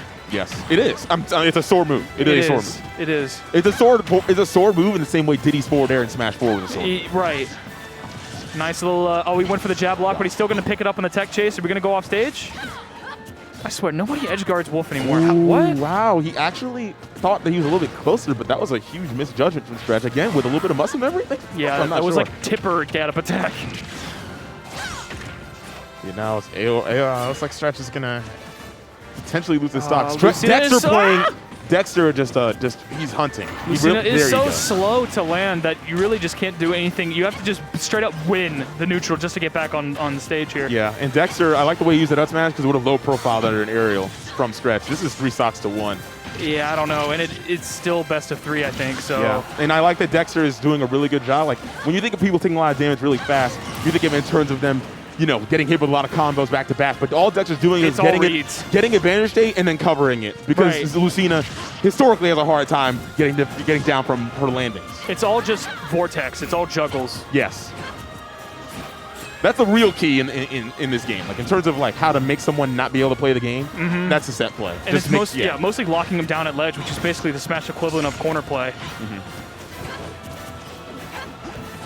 Okay. Okay, nice reading the text. Still never going to give him that jab block, though. Oh my! I am astonished. I am disgusted. It looks like what a hard read, but like honestly, what are you gonna punish Wolf for? You're not gonna punish Wolf for doing that it. had to be an accident. Even if it was, like you're not gonna get punished for it. It's Wolf forward smash. I'm headcaning it as an accident. Well, yeah. Dexter does make mistakes sometimes. That was a perfect air dodge landing, by the way, and you are out of here. Boom, kicked. This is really rough for Stretch right now. Yeah, he's gonna have to take the stock and either he's back in shield break. I told you he was gonna jump. There's not much. Little bit of that would have worked if it was Marth. No. Punish that. This is. Wow, Bro, the crowd did 1 AU. 1. This is sad. No, I can't even. He'll be okay. Man. An edge guard is all you need. No, that up smash made me feel so bad. I'm glad he cleaned out the stock after. But I mean, at least she has that hitbox, right? Hero players. Yeah, true. You're not punishing that out of shield stretch. It's a smash attack from Wolf. He's gonna. Okay, he jumped. Got him. Yeah. That was like That was crazy. Yeah, That air dodge played like drape the American flag over it. Yes. Yeah. Legit. Like that was a Trans Fats and MSG infested air dodge. Yeah, that was a hamburger air dodge. So like I legit. think I have to play now. Good luck. Thank Good you. luck. He mollywhopped me last time. So. Okay, cool. Well, I'll be commentating, and I will wish you the very best.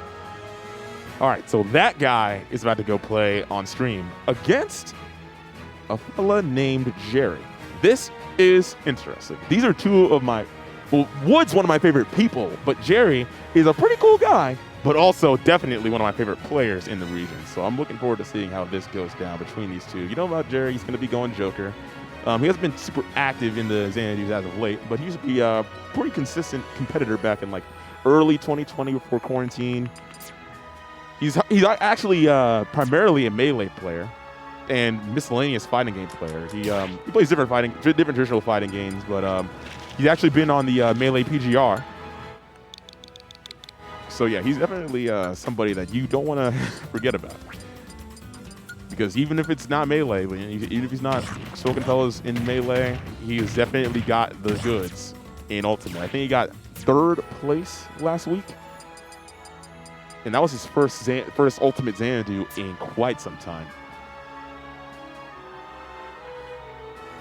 So yeah, I'm interested in seeing how this goes down. I wonder what Wood's going to do, what character he's going to play as. I know for a fact he's probably not going to go Game & Watch because he says that Game & Watch Joker is kind of yucky. Incineroar versus Jerry just moves a mile a minute, and if he goes hero, I'd be surprised. Historically, I've struggled against as Jerry with my hero, but we'll see what he goes. All right, switching sides so we can get our player cam situated. Yeah, Wood's gonna be player 2, I believe, and Jerry's gonna be player 1. Yep. Game & Watch is the pick. Game Watch is the pick. Yeah, Joker Hero is kind of yucky. Joker Hero is just with Punish City. You can't really hit him. So he's not going. So we see Wood not going with the hero here, not going with the Incineroar here, mainly because of the frame data advantage in Hero's case that Joker's going to have over him, and the speed advantage that Incineroar would struggle to deal with. But here with Game Watch, cool thing is you can play a little bit more defensively. And that's definitely going to work well with a character like Joker and a player like Jerry, who tends to play he just plays really aggressively on offense. Kind of just like if I could describe it, it's like playing against an evasion tank in an MMORPG or something like that. Because really, it's just you can't really hit him, and that's what contributes so much to his defensive game. Just really strong movement that just makes it so easy for him to not only avoid punishment, but capitalize on your mistakes. I like the use of the jab to get a little bit of a tech chase. Good stuff from Wood. Oh, wow. A little bit of a... Okay, that was an interesting roll from Wood, and actually does manage to get a little bit of bucket fillage with that. The cool thing is in this matchup, if you're Joker, you're not going to have to worry too much about bucket, because even if he absorbs... Oh, wow, the invincibility actually working against Cetricon there on that up B. Goes to the up B, but an accidental directional air dodge from Wood. Definitely meant to go for a neutral one, because the directional one is exactly what's going to lead to him falling too low to recover there. But yeah, in this matchup, even if you're using Aegon, which is the empowered version of the side B, it only absorbs the initial hit with just barely any %. So you could, if Game Watch bucket, but get the full bucket off of Joker, he's really only going to do about 18% when that emptied bucket connects. A little bit of a tongue twister there. And right now, Jerry with the lead, and now he's kind of capitalizing in the form of just taking individual hits, letting Wood hang himself, not taking too much initiative and letting Wood instead do that first. Great use of the gun. Now, I've heard a wise man once said that, and by wise man I mean various top players, before Steve came out at least, used to say that Joker's gun was the best move in the game. And it's just astonishing when it comes to just stopping people's approach, and just has a lot of different movement versatility, and especially with being able to land with that Rainstorm, the down guns. I call it Rainstorm because if you know about Devil May Cry Dante and Marvel 3, that's definitely a move that he has in Marvel, the downward guns. It's just like Joker's downward guns. Now, here's the issue. Now, I like the idea from Jerry there. Use the guns to stall out a bit, so it does give you a little bit of a float, but he is going to fall short of recovering there, and he's going to lose that stock finally. And now the situation here is that cool thing about Joker in this matchup is that you don't really, or for game watchers anyways, you don't really have to worry too much about dying early if he doesn't have Arsene. Like, Arsene is definitely a bad guy, but there he actually looks to like 140, so it's not bad. Of course, what's definitely bad is being down an entire stock, and we'll see if Wood's going to be able to make a comeback in this situation. Right now, Wood having to take a lot of initiative here, and then Jerry getting another whiff punish. And it's really just been unpleasant for Wood in this matchup. Gets a little bit of a up B out of shield to get a little bit of punish there, which is good for him. But still, the damage is continually getting racked up.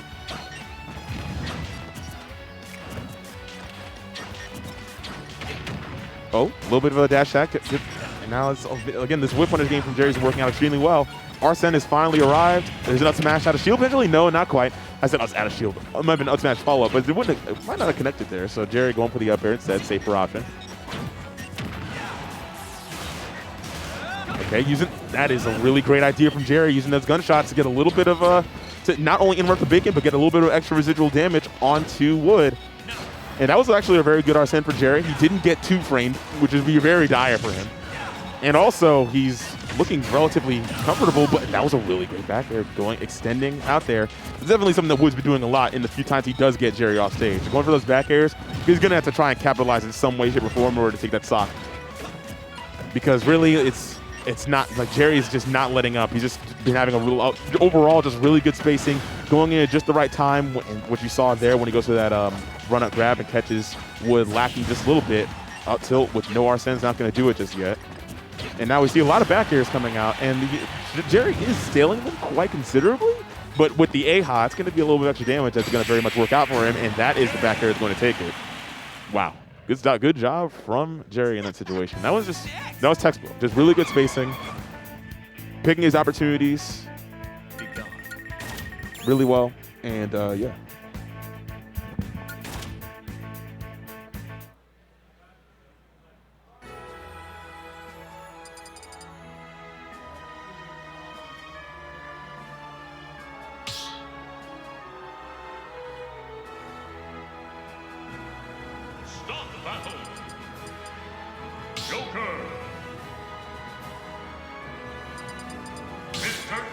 Okay, so we're going with the Game Watch again.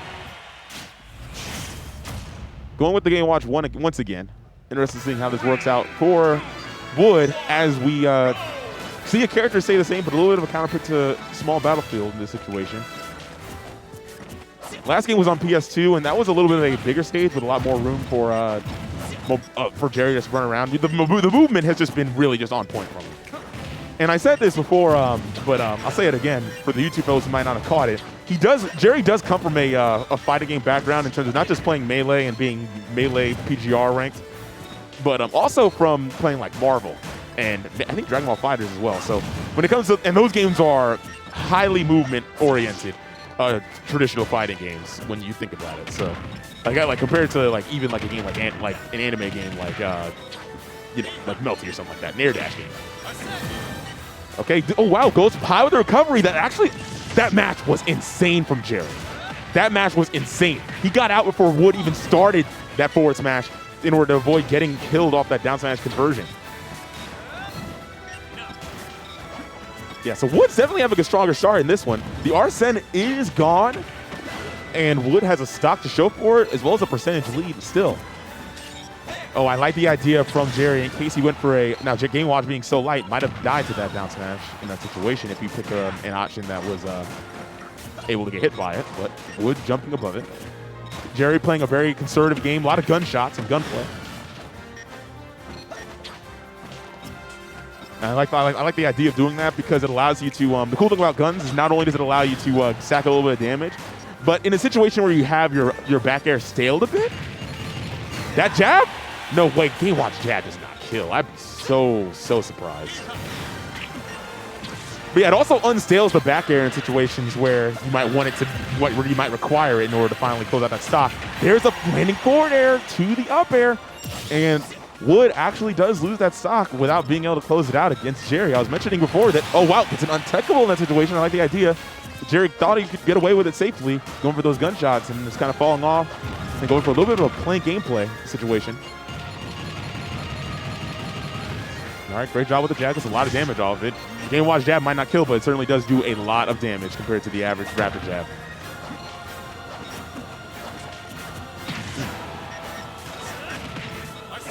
All right, so far, both players looking pretty steady on this throughout this game. We're 2.5 minutes down, and only one stock per player has been lost. And right now, Wood definitely seems like he's kind of coming into his own a little bit. He's got a much sharper juggle game, just using these nairs, tracking Jerry's movement a lot better. That airborne A-high actually does catch Wood unawares. And now that Arsene, he did get a little bit off of that in terms of an Aegon and some other things, but Wood has kind of responded to Jerry's defensive gameplay with defensive gameplay of his own. And that's exactly what's led to him being able to survive both Arsenes without taking a lot of punishment for it, a lot of like suffering the wear and tear that many people are used to when that guy shows up. Forward smash. Oh no, Jerry with a little bit of a fumble on that jab lock and fails to discontinue that string. There's that down smash follow-up. Really great idea, but still just barely not enough to kill on the stage. Really great job from Wood air dodging in away from the blast zone there. You can actually mess up your air dodge so that way you'll actually air dodge into the blast zone very slightly. So it's good that Wood knew the execution there. Oh wow, Jerry catches the ledge roll from Wood, but he's barely just going to survive. There's a nice whip punish, almost, not quite. Just short on that grab to whip punish it down there. Now it looks like it's very neck and neck, but Jerry has definitely got a little bit of a lead. In terms of kill opportunities, he can easily get a back air, but right now Wood's looking pretty safe with just playing it safe, letting Jerry come to him, getting these, oh wow, almost got the down smash to catch him on the ground, but the point blank bacon almost takes it, but not quite with that down throw. Wood's got to be a little more careful with that. Wow, he actually narrowly dodges that explosion. An AHA kill from Jerry. That is insane. I don't think I've ever seen that move kill. And now this is difficult for Wood because now you're in the situation where you do have to play a little.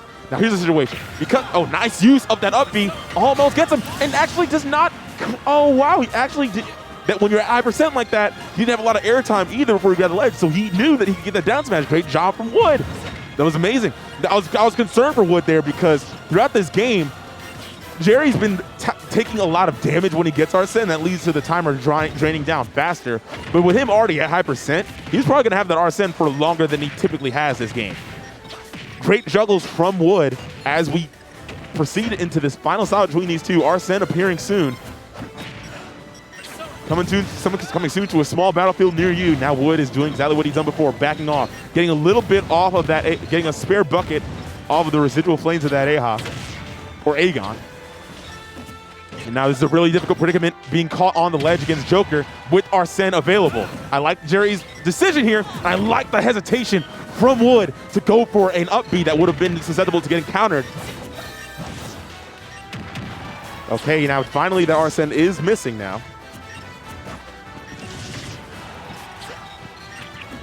Now Wood playing very, very, just trying to stifle every single opportunity that Jerry has to get out of the corner there. Not quite working out. Gets a second bucket. He's one away from a full one. Now keep in mind, like I said earlier, he's not going to get a lot of, Joker's projectiles that fill up the bucket are very weak, which will lead to a weak bucket. It scales with how strong the absorb air tile was, so he's not going to be able to really kill until about 140 maybe. Nice job with the parry on the gun into a run-up grab. Is not going to capitalize. Throw. Wow, again! Yet again, Jerry gets caught lacking, holding on to the ledge a little bit too long, and then being susceptible to getting down smashed right in his hands. And that is going to lead to a Game 3 scenario between these two. This is a very interesting set. It's very slow and very calculated gameplay between these two. But in terms of the fundamentals and decision-making that are on display, I think that's what makes it so interesting. Especially with a character like Jerry's Joker. In terms of just the mobility, like it's just, yeah, it's just a lot of great expression between these two in terms of figuring each other out. You think when people think of Ultimate, they generally think of it as a game where it's super explosive and you can die like at any moment due to a mix of factors like combat mechanics and rage and super crazy kill confirms. But right now, man, it's just both these guys are living to us. They're consistently living well above 100. and it comes down to who can make the better reads, who can get the best option coverage in these situations, and whether or not when's the right time to switch between going on the offensive and taking the defensive stance. And it's been really interesting to watch. And we go to Hollow Bastion for the final game of the set. This is winner's quarters, so whoever proceeds into winner's semis is going to be the winner of this set. I'm very curious to see how that's going to go on. I'm going to check out the bracket as well and check out who the winner's next opponent would be. But regardless, both these guys are. This is also to get in the top 8 of the bracket and get in the money. So yeah, there's a good bid on the line here. Right now, Wood has been really getting a lot out of these situations. Jerry kind of not spacing as well as he was before. And now it's kind of led to a very convincing percentage lead for Wood. This is going extremely well for him. But now he gets nipped in the legs by that knife. And now Jerry is aware that that shield on Game Watch is running low. I like the movement from Wood. Oh, puts himself in the corner there, but actually does not manage to get Jerry does not manage to get a big punish off of that. And that is really, really good for Wood. He went that entire Arsene only with 14% to show for it. Bacon is in play. And he holds down the down smash and gets the punish on the air dodge. What great coverage from Wood. Being able to, that's very great. This is looking extremely good. Like everything's coming up Wood right now in terms of, gets a punish off of that, gets a follow-up off that back air, gets a lot of damage off it. And now Arsene does appear a little bit earlier because Joker's a stock down. Still, it's not looking so good for Jerry because he still has to make up for this. We do have Arsene, and Wood is off stage. Wood with another great idea. Oh man, I love the footstool attempt, but actually was not going to kill because of the Rings of Rebellion that Arsene has as a tool for recovering. But yeah, Wood has always been so consistent throughout this set when it comes to the Arsene being out and the and having access to that huge counter that could potentially kill super early to an early stock. He very cleverly just hesitates on his recovery, delays it. That nice down smash from Jerry. And yeah, these options for Wood are the reason why he's able to outlast Jerry in terms of stocks and playing overall just a very solid defensive game. Really missed tech from Wood, unfortunately, on that platform. That's going to be a really great capitalization from Jerry in this situation. Goes high again. The up B sends toward the stage, and Wood does not get the follow-up. Jerry's able to block in time, but now we have Wood once again having Jerry trapped on the ledge. Like, nice use of get-up attack to get through that prospective down smash, which Wood has kind of showed his hand on a lot. And now we see Jerry. Wow, I thought he was going to be playing a very patient game, but he actually goes for the run-up grab when Wood least expects it. And that's smart from Jerry, knowing when his opponent gets a little bit too comfortable with the shield button.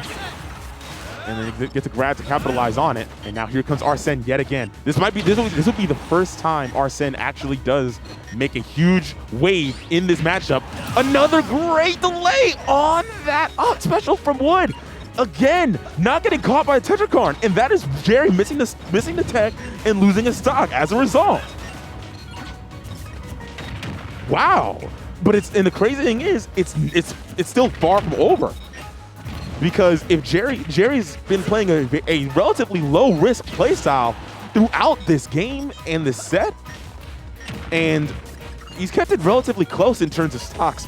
Not letting it, like, he's fallen behind, sure, but it never seems like too far out of his reach, especially with Arsene being a factor. And he's gotten 2 Arsene so far. We'll see if the third is able to make a difference. Okay, now here comes that up air from Wood. That's good. That's really good for him because now he started off the Arsene with a little bit later percent than he would normally. Or like with a 1-stock deficit, Jerry typically would get it around 55%, but he actually starts off with Arsene at 66%. Wood playing very patient, not going too far out there for a kill in terms of going for crazy options or smash attacks on the ledge. Here comes Jerry yet again. He doesn't go for the counter this time because it has not worked for him in the 3 or 4 times he's entered the set. Instead, he opts to hold stage control and cover that option with the Arsene back air. And now this is it. Arsene should be gone for most of this game unless we see Jerry live to an obscene percent or maybe get a Rebels guard. Last stock between these two players. Last stock of the set. Down smash does not get the barrier hitbox. Jerry with a little bit of a lease on life here. Nice up B out of shields, but it's nowhere near killing and won't lead to any more damage. I think we're at the point where Wood doesn't want to do more damage because then Arsene will arrive on the scene. There's a jab, but now here comes Arsene relatively soon in just a few moments. There's a situation. Wood does, oh my goodness, he goes all the way out there, and now here comes Arsene. Now Jerry's one stock left, and he's only one hit away from dying just about. But now with Arsene being a factor, it's so much more you have to be concerned about because Jerry could easily take it. Wood with a back air off stage.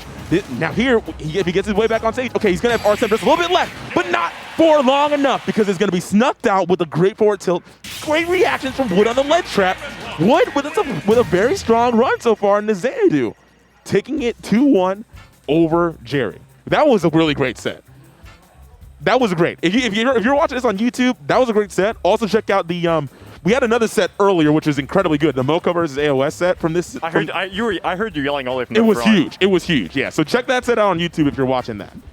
I hope they put that in the VOD. But yeah, I mean, they gotta watch did you Mokou versus see? AOS. It was huge. They were just doing a big big VOD for their now.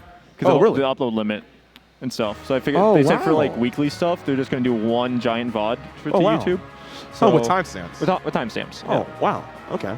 It's gonna make it hard to find my sets. It's gonna be, yeah, so it's talking, it's like, it sucks, but at the same man. time, like, hey, if they're getting more content out there like that, Dang, because yeah. of that, you know, I'm fine. I wish it was easy to be a content creator. It's getting rough in this You space. are going, see, Squid Plumber's also trying to get through that content creator life now. Oh yeah, because he hit a. Yeah, I respect that. Yeah, because he hit 1,000 followers on Twitter. Might as well go ahead and start streaming. Yeah, I was the same way. I hit 10,000 followers. I'm like, well, might as well start streaming. And then now it's been really fun. Yeah. But speaking of fun, we haven't seen AOS in a while. At least, not consistently around. You've probably been busy with life, and I definitely respect that. Because life is way more than this. Life over, yeah. Yeah, but like I implore every single person watching right now, like keep smashing hobby. Keep smashing hobby and do it for fun. Don't make it a job.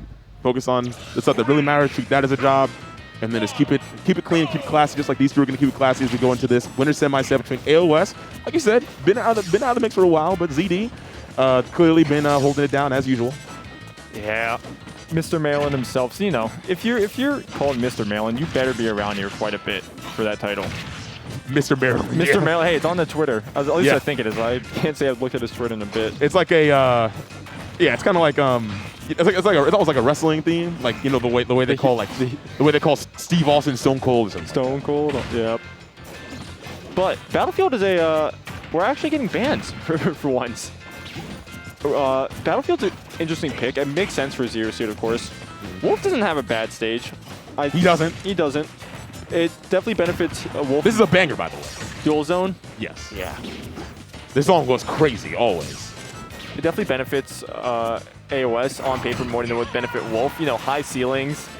Not high enough to live that up smash. Definitely not high enough. Because that Wolf up smash, despite how used it is, it's not that strong. It's extremely overloaded because it low profiles and high profiles. It has mad range. It's out of shield option. It does a lot. Yeah, but you can't clank it. You can't clank it. Yeah, and it keeps going. But at least it's not that much. Not that much content. But AOS is gonna have to find a way to take the stock chasing high. There we go. Really? The boost game? Looks like ZD lost their dodge. I'm pretty sure Zoda used to get out of that first situation. Wow, so. yeah, maybe he didn't lose his air dodge. Yeah, because he was up there for a while. Yeah, I wasn't keeping track, but clearly AOS did, and that was really great from him. And if ZD didn't lose his air dodge, then AOS just did that, just do it, and he's raw for it. Mm-hmm. There's the up air. Ladders, it is Smash 4, potentially. It is Smash 4! See ya! Stairway to Heaven, AOS is walking up it, running 2 steps at a time, because that is a ZD stock taken immediately with efficacy. And realistically, he could definitely take the stock right now. We've seen AOS is more than willing to go for their suicides, and if he gets ZD at a bad angle off stage, then that's just this is a free dare for him. I've also seen ZD make it back from places no player should be able to. Oh my God. That is not one of those cases though, as AOS on his pretty much at over 100 takes all 3 stocks. Yeah, I really like the idea that he went all the way out there for that forward air because it's Wolf. basically going to have to recover either directly below the ledge, pretty much, with that up B, or just going to go far out there with the side B. And we did see the side B startup. Yeah. And he just beat it out. Yeah, great call out from AOS. With that much of a lead in terms of like putting him at that high percent on, and you still have a stock up, might as well go for it. And we are seeing the Fox switch, but I'm pretty sure. I'm not pretty sure. I think AOS. Now the thing is, AOS beat Mokou earlier, as we know, and that was a really hot set. But AOS made some adaptations in that set. That's what enabled him to be able to beat Mokou. It was looking rough game one, really rough. AOS, so I'm thinking he's warmed up. AOS also has a Fox problem. It's not like super bad, but he historically does not do well versus Foxes. Yeah. And Mokou and ZD are two different breeds of Foxes.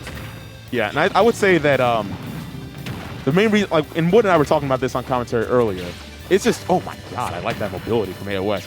You have to always play like a short hop game, a zero suit, and that gets very telegraphed. That same exact height where that nair got parried at is the way where AOS is going to generally be coming at Fox all the time. And that's kind of something that ZD might be ready to play around. Oh, and the platform coming in probably at the worst time for AOS. Yes, that obstruction there was definitely, yeah, they were doing some construction work on this town and city. He's pretty sure in the city right now. Oh, And that backer is going to take it. we are in the city right now, actually. Yeah, we're on the city. That's crazy. So that's how you can tell the platforms are coming, because if you go to the town, Yeah. or if wow, I never knew that. I'm pretty Today sure it's also on a it's on a timer. I'm pretty sure that for the first 30 seconds, it's no, I think for the first 45 seconds, it's either 30 or 45, and he got the. Oh my goodness, that nair flip kick. kick. It's normally it doesn't really work on Fox at super low percents, because you have to worry about the fact that there's always going to be like that really fast fall speed of Fox. It kind of makes it a little bit difficult. But in that situation, he was able to get that conversion at just the right time. Really good stuff from AOS. Finds up a stock up. Great tech from ZD. Not going to get hit by the second hitbox up there. Oh my, there's an up air follow-up from AOS. AOS about 11%? About to take a stock? Oh my god, that back air was crazy. I can't believe AOS is up two games this quickly. Hey, he lost the first stock in both games too. Yes. Yes. Yeah. That's wild to me. We saw him like that really good offstage play in game one, that very commanding way to take a stock early on that second stock in game two. I'm not sure what the counter play is going to be here, but we ran it right back. They are going to run it back down. I don't think that was also like, that's not a bad decision on ZD's part. He just got caught by some really shit decisions. Yeah, it's pretty rough. Wow, roll behind grab. What an option. ZD hadn't even moved yet. What a weirdo. AOS is such a weirdo for him, but it worked. AOS is always pressing buttons, and he knows it, and we all know it. AOS is a masher. Yes. He is a masher, but he knows his character's strengths and how to abuse them. Yeah. So hey, he's pressing buttons, but he's always pressing. He seems to be pressing the best ones most of the time. Great angle from ZD and great placement. Boost kick is going to be a whiff on that one. Also, it is 30 seconds. It's 30 seconds, and it takes about 15 to get from each transition. Yeah. Yeah, I actually never noticed that. That's the way you know when the platforms are coming. When you stop, when it stops, and it lands in the town, and then the pavilions come out. Wow, that's interesting. There's a down there from AOS on the landing. Gonna get down safely. That was pixels off from hitting. Oh, I love the boost kick idea, but wow, ZD! That was unfortunate. Yeah, ZD was way too low. Town's, I'm pretty sure Town's lower blast zone is a lot lower than most stages. Yeah, it's very low. So yeah, I think the only one that's lower is like Pink Battlefield. I think Battlefield shares the same as like the others. I think Smashville may be the only one. Yeah, but regardless, that's definitely going to be ZD. A little bit of misjudgment on the distance there, and AOS can be able to, like still, it's a tie game, despite missing its up. Oh my goodness, doesn't get the down air, the down B follow up. Oh my goodness, boost kick could have been a factor if that down air hit, or that down smash hit. Oh yeah, that was definitely the stock gone for ZD, especially with these smaller side blast zones. Yes. This is oh my goodness, another offstage situation. That is it. Wow. This is AOS. About to potentially 3-0 ZD, but he's just going to have to keep playing calm, cool, and collected. Wow, the rising forwarder actually does hit Fox. I didn't know short hop forwarder hit Fox. That's crazy. Because Fox is short. By the way, wow. I'm pretty sure AOS has not lost a second stock in any of these games so far. No, he hasn't. And it's continuing to look ZD like... is kind of looking like he wants to break that record, though, because, roll in from AOS does not get punished. Using the Zair to keep ZD out, but... Wow, this is really looking rough now. Man, AOS has been so on point. Really great reaction from ZD there on the tech chase. But yeah, AOS has been really on point with these oh man, just the sheer punish game that he's exhibiting has just been amazing. But we'll see how this goes because it is last stock. And this could happen. This could turn around extremely fast. If he can't... Got him. I was going to say, if he can't find the stock, but he found it right there. AOS with an upset over ZD. That is... That was a 3... now, AOS being ZD is not out of the cards by any means, but a 3-0? That shocks me. There's like every few months, by every few months, I mean like every while, AOS will come back for a little bit and just be the best player in the region. There was like the whole thing at the beginning of the year during January when he was like consistently probably the best player in the region. Yeah, like he would go to like, everything, like regionals and majors and just be something like, oh wow, AOS top 16, and AOS top 32 of a major. Like what? It's like we've known about him. It's like everyone's like, what? Who is this dude? It's like I think he really started to break out at Cross Up the last year when it was probably the first big regional back. And it was like it was like Tri-State, some like New England players, and like MDVA came up to invade. And then he beat Jackal. Yeah. And then he went on a pretty good run to finish at 5th.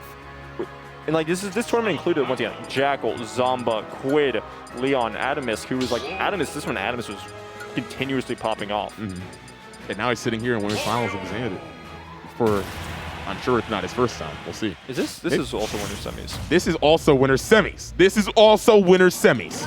It's Wood versus Dexter.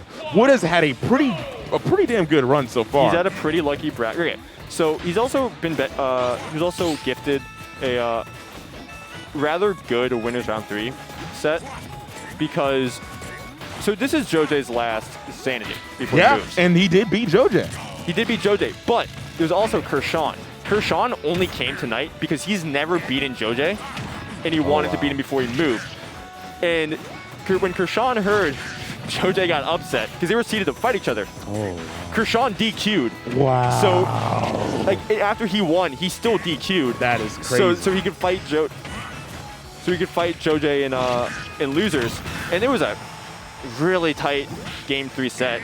Joj still they come out in cop, so Kershawn's gonna have to move to New York if he's gonna get that run back. But so yeah, what is the arbiter of Joj's demise? And that up smash not working is going to be the demise of that chance of taking the stock. But Dexter. It's still Wolf in it. Yeah, but he's still looking very comfortable. I like that Wood has a, oh my god, that is a Town and City difference. And there is a Wolf Flash difference with a sweet spot in that thing from coast to coast. Wood's flying. Yeah. This is a rather, that was a really good upbeat by Wood there. This is a rather new character to my knowledge for Wood. Oh yeah, Wood's actually, I actually did play him last week in Xanadu bracket with this Wario, and this is a character he's had since Smash 4. He has a very decorated cast of strange characters, like between Game Watch, Incineroar, Hero, and now Wario, which he's feeling a lot more confidence in lately. Oh yeah, Wood also last night got 3rd at Smash Tag. Oh wow, good. Yeah, I heard about his run. He had a good run. Top 3 was Nuck, Deadstroke, and Wood. And I stopped looking after Wood because that was 3. That's 3 Game Watch players in top 3. Yeah, there were definitely 3 Game Watches in top 3. So I stopped looking. I didn't need to look after that. Yeah, Wood was playing a lot of Hero though, from what I hear. Yeah, right now he's gonna need to start making some heroic moves. Unfortunately, that's not one of them. Air dodging into the blast zone. Your momentum does not get instantly canceled most of the time. Yeah, so the momentum, like it actually kind of gives you a little bit of a push backward before you start air dodging forward. Plus, plus characters with wider hitboxes, the hurtbox shifting really does screw them over. I'm thinking it's like heavy characters or most just heavy characters. Yep, that priority on that up smash actually does not get hit by the Nair 2 from Wood. And back here. So this region really only has one prominent Wario main. Yeah, Matador when he exists. When he exists. Yeah, but he's in Virginia, so he's gonna have to drive out a fairly decent time in order to get through here. Yeah, and but I'm pretty sure Dex's record on Matt is probably pretty decent. Yeah. Oh no, there's another flash. Not gonna kill it just yet. How did that? Oh my. How did that kill screen look so fake, but the other kill screen was like, oh, okay, yeah, he's gone. He's dead. It's Wolf's side B. With that side B from the, remember that side B from the first stock or the second stock? Oh, yeah, no. Yeah. See, Wolf's side B is just a ridiculously strong move when it hits. Like, it's the strongest side B spike in the game. Granted, there's not, like, really many side B spikes. I can name 2 at most. That one in Wii Fit. I'm trying. I'll think of another one. I'll think of another, and I got you. I'll think of another one, and I got you. That's the only one I'm thinking of right now. Technically, weird hitboxes can lead to, I guess, back B, Terry. The weird hitboxes can sometimes. Kinda, yeah, but on crack street, It's like a semi-spike. Also, shout out to Me Brawler, the headache maker from Smash 4. That was a spike. You remember that side B? I was not around enough to know different customs. Yeah, if you know, you know. Headache maker. That's a dope name for a move. That's such a good name. Headache maker. It was so sick. Yeah, it got replaced with suplex, which is a much better move. But yeah. Oh yeah. And hopefully this will be a much better counter pick or stage for Wood as we go to Smashville on this one. Yeah, Smashville is going to be able to get those easier nair conversions into a walk potentially. Yeah, there's less space for Dex to move around. Yeah. Which should be good for Wood to make sure that, you know, he's not getting around a lot of these combo attempts. But that does also mean he does die earlier because of the side blast zones. I mean, that goes for both characters, but I don't know. I feel like with how long Wood was living on a lot of his stocks, he's not going to be benefiting from that as much as Dex is. Right now, Wood kind of falling short on that first stock, and now might be Dexter's opportunity to kind of run away with it. We'll see what Wood can do. Kind of, player 4 and player 5 got washed just there, but Dexter with a whip punish regardless. I can't believe, wow. Great use of that jump. Okay, getting a little bit of a tech chase going. Nice whip punish on that rising aerial from the ledge. Plays a little bit safer there, doesn't get caught by the flash that time, and now here comes, I love the aggression with a second attempt on getting that Gim, potentially, almost, not quite. But the down smash is not something we see. Probably the worst down smash in the game. I'm trying to think of a worse down smash than Mario's. Can you think of one? Bro, I'm not even paying attention to what you just said, bro. I'm zeroed in on how Wood could potentially take this stock. He needs to find a way to get an aerial at the ledge because Dexter isn't giving him a lot of F tilt attempts. That's gonna kill. That's gonna kill. That's crazy. Wood with a shaking his head like, I should be. He knows. But Waft is on board, so there is a good chance he takes this stock before Dex does. No, there's an up. Now up tilt is a factor. Dexter's gonna have to play around this extremely carefully, but Wood does not get that coverage on that tech chase situation on the platform. And there's another smash out shield. It's still not gonna kill just yet. Also, Smashville ceiling is pretty high. Yeah, it is pretty damn high. It's higher than like PS2's, all the standard stages, honestly. Yeah. It's like Smashville, then Battlefield Town. And Catalyst, yeah. Oh yeah, Catalyst too. That should have been up to. I think he knows it too. Oh my goodness. Like and the insult to injury with the jab not working. There you go. Oh no. Did he misclick the? Did he fat finger the A button instead of pressing down B for the kill with the walk? I don't think so. Maybe not. Maybe I think it was like he knew there was a realistic chance he could take the stock with the smash. He definitely could have with the smash attack, but hey, maybe you should have pulled the waft. Yeah, but Wood still looks very composed, recollects himself by taking a breath, and let's see how he's able to do it. Almost gets another recreation of that similar situation before with that corkscrew to kind of send Dexter off stage. Not quite rolling in, delays it, but then Dexter's still there and primed for a punish. Being in a situation where you don't have like most of your tools is the worst position to be in versus Dex. So like at the ledge or when you have to like get up, like a situation like that. Yeah, another down smash attempt from Wood, and it's not looking like it's kind of giving desperation. Yeah, down smash it's a fast move, but it's also laggy. Yeah, it's very laggy, and it doesn't have like a lot. It's not like others, like for example, like a Lucas down smash where it's gonna have a lot of active, or like a lot of hitbox you got to watch out for. But yeah, it's not looking very pretty for Wood. He does bike high, jumps it, time to dodge that spaced back air from Dexter, and there you go. Not gonna be able to kill. And now it's another difficult situation because now another low trap is a factor. Dexter is getting a little bit more privy to these get-up habits from Wood. An accidental reversal on that neutral special. I can't tell if that was actually accidental because it was untimely. It was untimed. Yeah. He did have the bike out, so probably... That's dead. probably thought that there's a chance Dex was going to neutral get up into the active bike, but Dex got up at the best time to not get hit by it. So absolutely, yeah. It's always like because it's a lot easier to presume something as an accident. Yeah. But in actuality, it's the idea of you're playing a tournament. There's going to be a lot of potential nerves at play. You're going to be like there's stuff on the line in terms of progressing a bracket, getting good results. So those are definitely things that come into play. Where maybe it's just like it could be chalked up to either an accident or just in the moment bad decision making. Yeah, running it back to Smashville, definitely a better stage pick than we saw from Town. Yeah, it's a good idea. I think it's a very good idea, and I like Town is all right for Wario, but it's not going to get the platform extensions you're going to get on Town are not.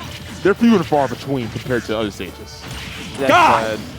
Yeah, Wood was not pressing enough buttons, which is it's funny to think about when you're disadvantaged. The last thing you want to do is be pressing buttons, but he wasn't pressing enough there to get out of that situation. And yeah, right. That looked like a training mode combo almost. It was not looking too good for Wood. I like the Wood did take some time to stay on the top blast zone, like okay, or on the respawn platform. Like okay, you know what? Let me just get as much waft time as I possibly can, because around 15 seconds from now, we will have a waft that will be decent enough to be able to kill with. To be fair, you don't actually lose any invincibility frames. You get the same amount no matter what you do on the platform. If you get off it, you get the same amount as if you stayed on the whole time.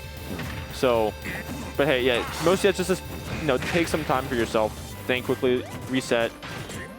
And he's still in this. With waft, you're basically when you're fighting Wario, you're down a stock basically. Great parry from Dexter as well. Yeah, it's and like theoretically it is going to be even with that walk in play. But something that Wood is I think that Wood might need to tighten up in his gameplay is just getting these tech chase situations, because he has missed several of those that could have been pivotal in terms of securing the stock. I think if he can tighten that up with the Wario, which again is kind of like, I mean, I know he spreads his gameplay between 3 different characters, before, not including Wario, but that's definitely something that could definitely improve his gameplay overall. And getting the grab there. Forward throw off stage. Getting off that ledge versus Dex, and that was not the best DI. Yeah, it was like, it's kind of weird to judge how to DI that move, but regardless, that definitely was not it. Didn't even have kill sparks and he wasn't able to survive it. Oh wow, and that's another situation. That's a situation where like, okay, Nair, I'm like, oh, goes for that. Okay, that actually does make it back there. That he keeps going for these down smashes and keeps getting hugely punished for it, and it's a pretty weak move. It's very just not good. Yeah, but even then, most of the time, Wood does have no punish on the get up attack. Wood doesn't have bike most of the time. He's leaving it on stage a lot. Yeah. I think Wood also comes from a background of playing, characters like Game Watch and Cineworld. Those are 2 characters that, and he also plays like DDD as well. He has that in the plot. DDD? So he's kind of like he's kind of in this weird zone of, I'm used to playing characters that can just have easy edge guard, easy ledge tracks. With Wario, you don't really have that to the same extent of reflect on the bike. It's looking like it's rats. Yeah, it's not looking good. Dex has figured something out. God, nice armor from Wood, but he had to bet the farm on that one just to be able to take it safely. Dex was at no bike and Sora. Dex was at like 100, like 50 plus. So him losing that, using that waft on that is not good, because now he lost his main stock taker, and he's at 175. And now he's dead. Yeah, and that situation where it's everything you're going to be doing with Wario in the situation in terms of looking for your hit confirm into a combo or something like that is going to be so telegraphed. You're going to be falling in from that distance, and that up tilt is going to be a very great way to catch that option. Just stop it in its tracks before it can even happen. Yeah. Dexter really did kind of just strip the matchup down to its bare parts. Yeah. And then just work with it from there, just dissect it. Dexter's probably the best player in the region that punishes you when you're uncomfortable. When you're what? Uncomfortable. Uncomfortable, yes. I feel like he'll exploit your habits. He'll exploit your habits. And your panics. And he always seems to be one step ahead of you, which we were seeing a lot of in that game. And very strategic guy. He's a very strategic guy in how he plays. I've been watching this dude play this game, or play Smash in general, not just Ultimate, but Smash 4 for legitimately 5 years at this point. So, yeah, that's always been just a hallmark of his gameplay. Just once you get the advantage stage, just pushing it as hard as you can, just like flow charting it from there. Mokou did have to make a heck of a loser's run in order to get this far, but he actually fell short to him. Ghostly Ghostly the Luigi. That is also a really bad match, but Mokou is a solo Yes. Fox main, to my knowledge. Yes, Luigi Fox is not fun for Fox. It's not. But And apparently Min was struggled as well because Pink Fresh almost lost to Ghostly. dude, Not quite. I Not almost, but it was still like I it was last game. Yeah, I was last game. talking to a lot of people. Luigi would win that matchup if he could wave dash. Yeah. Because then he'd actually be able to punish, like, he'd actually have really good punish tools on.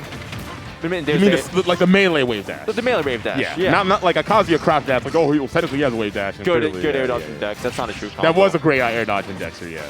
It wouldn't even kill, but AOS is going for the damage on that in that case. Maybe. Like, he was really high up there. Nah, it's Wolf. He's not that light. He's He's not that light, but off the top, if he got up there at a certain height, he could have legitimately just died just due to blast zone stuff.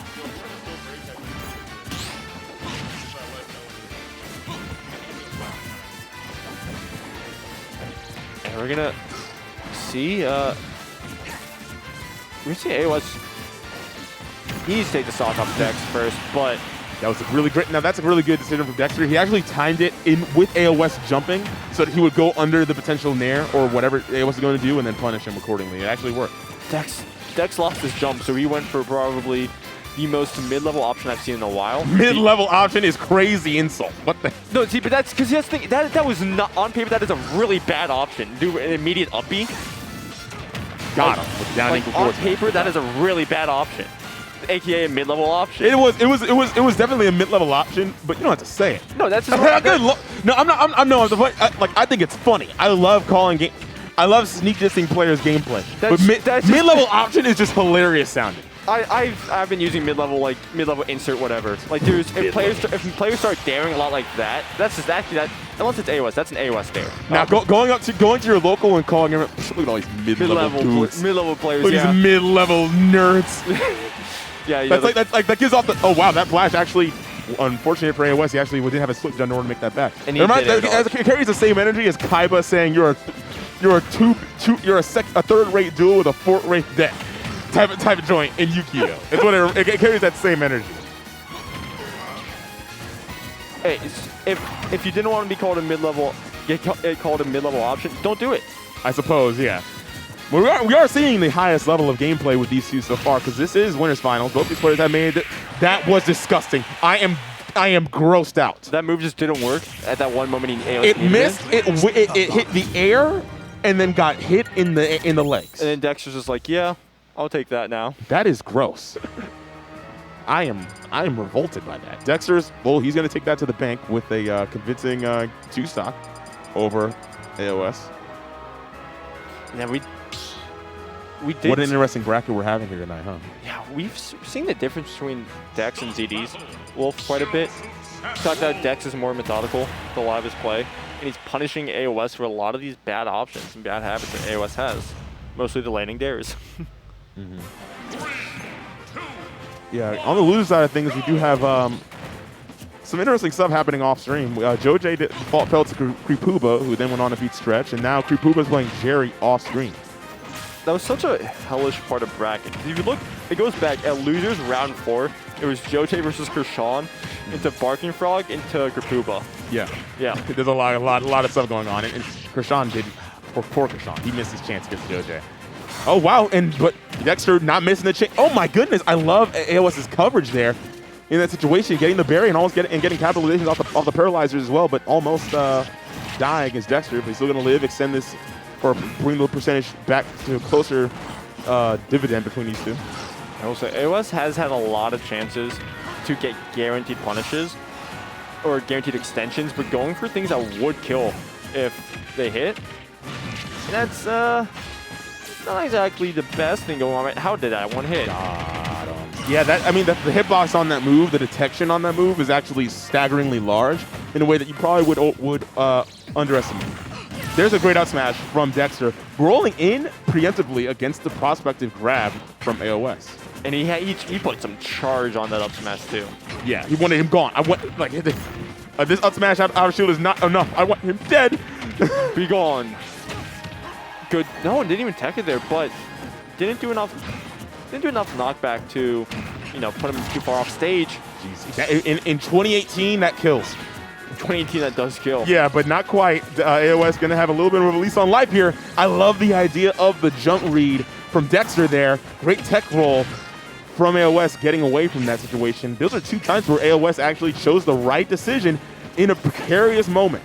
Yeah, because if you don't press the button there, that is a... It's not true into dash attack. There's a mid-level option, and it actually works out that time. It's getting back on stage, having to recover low against AOS. It always comes back to the mid-level option. It always comes... Look, sometimes you just got to keep it simple. You just got to keep it simple and go for the mid-level options. Yeah. Also, I also want to highlight that Pink Fresh actually... Oh, well, yeah, that's going to be a stock on for AOS, and now we're last stock in this game, too. Pink Fresh double eliminated Ghostly, who beat Mokou. So, yeah, good. That's unfortunate for him, and Wood's playing him off stream right now. So that loser semi set will be coming up shortly after we see this winners finals, of course. Oh, I love the idea. There's the... Oh, wow. He went out far. That DI out from Dexter was phenomenal, because it actually made it just too inconvenient for AOS to get the punish. Wow. AOS is not teching those, and he lost his lead. That would have killed if it hit. Yep, good job from AOS, knowing that wasn't true and not going for that flip jump there. That's not the type of mistake that you make by overextending. If you play his character long enough, that was a... Oh, wow, AOS actually flew a little bit higher than Dexter was expecting. Up smash, low profiles. That's gonna... It catches the landing with a back air sweet spot. Wow. I don't even think that was sweet spot. I feel like he would have exploded. No, that was a sweet spot. That was sweet spot? But it didn't kill screen, did it? It did kill screen. It did kill screen. Yeah, it was a sweet spot. Wolf Bear is also just stupid strong. Like, no matter what hitbox you get of it. I peeped. It was a sweet but spot. I'm just saying, it hit him with I think that was the medium box. Me personally, now you're lying. No, but see, because he has his weak hit, medium hit, and then strong in sweet spot. The weak hit is his knee. That was the heel of his boot. That was. I think it depends also on the time of it. No, that was the timing. Anyways, that character's stupid. I don't need to explain why.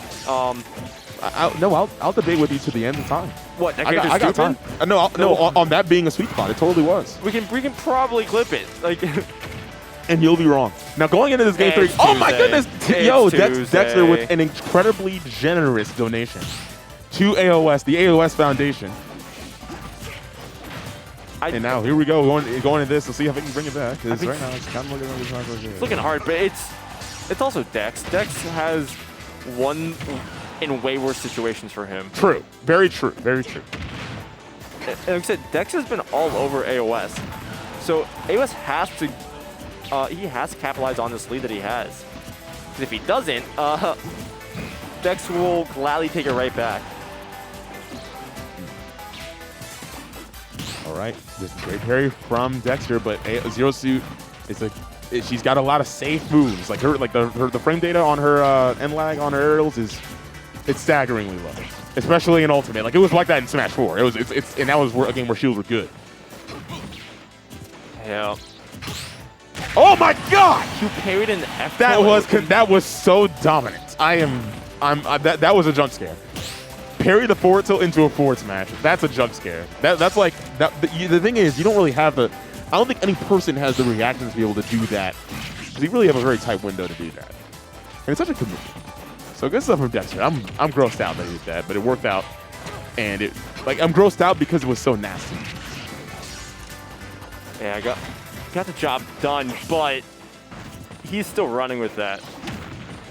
Yep, and as I was saying, that Dexter did donate a stock early on. Right now, it's looking like AOS kind of. I don't know if that donation's actually working out too much in his favor, because he's been surpassing percent at this point on even stocks.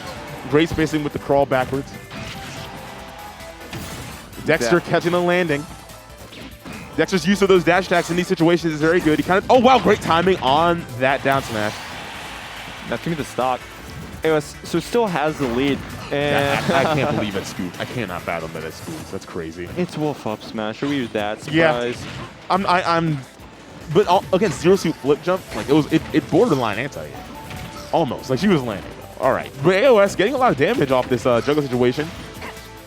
That's actually really good. Like even if to be able to juggle a character like Wolf is with that fall speed and that air drift is a very much easier task set than done. All right, Dexter tries to cover the tech roll in, does not quite get a tech roll in. So now gonna get this follow up off the platform, even in percents now. Both players just really capitalizing off these juggle situations, getting the most out of it they possibly can. Great coverage with the forward tilt after the paralyzer, reacting to Dexter's air dodge in. Dexter playing a very, very conservative game. There's that down smash on the American air dodge away. And that is a boost kick to capitalize. And that's AOS. Maybe the AOS Foundation did make the most out of that donation. The kids are getting their presents this Christmas. AOS, yeah, you're right. He just found the American air dodge from Dex and capitalized off it. I don't even know what stage we're going to. I hate that. I can't say. I think it's not right to say American air dodge when we're commentating a United States local. I mean, hey, if you can't. But I think we'll call it this: a patriotic air dodge. Patriotic air dodge. Like a Mission Barbecue air dodge. I'm getting the cup. Not the Mission I'm Barbecue. doing this for the troops. Type of air dodge. You know what? The crazy thing is, I actually went to Mission Barbecue with Coney once. It was Coney, Apostle, and a few other guys. It was What'd you get? Mission Bar. Well, I didn't get the cup. Mission Barbecue's really good. That's all I'll say. But they're very patriotic. They're very patriotic.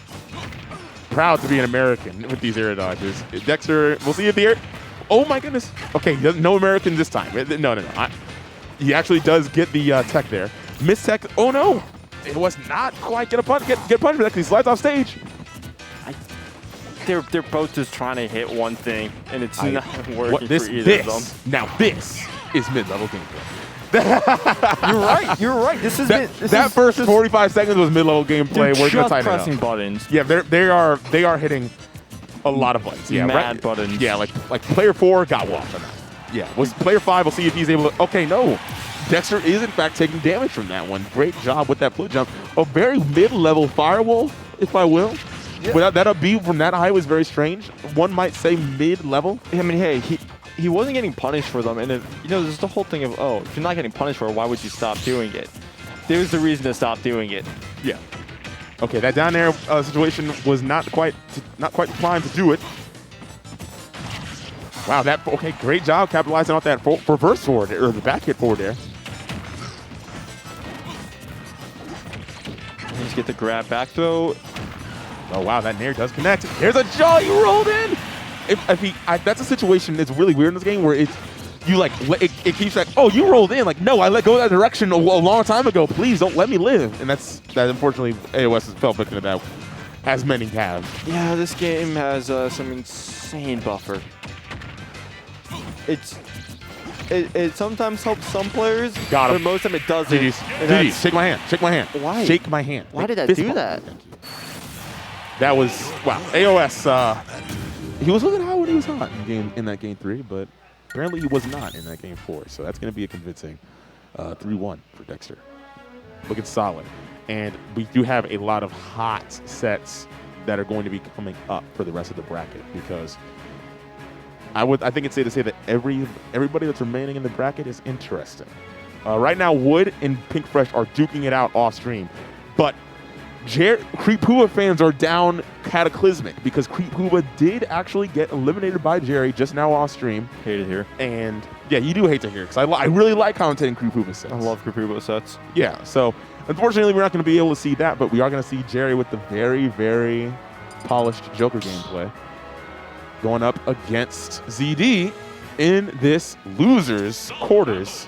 This will decide who plays against the winner of Wood and Pink Fresh. I'm going to go get off and let you commentate with J-Dog. But you have a great rest of your night. Great. Actually, I'm also going to switch sides.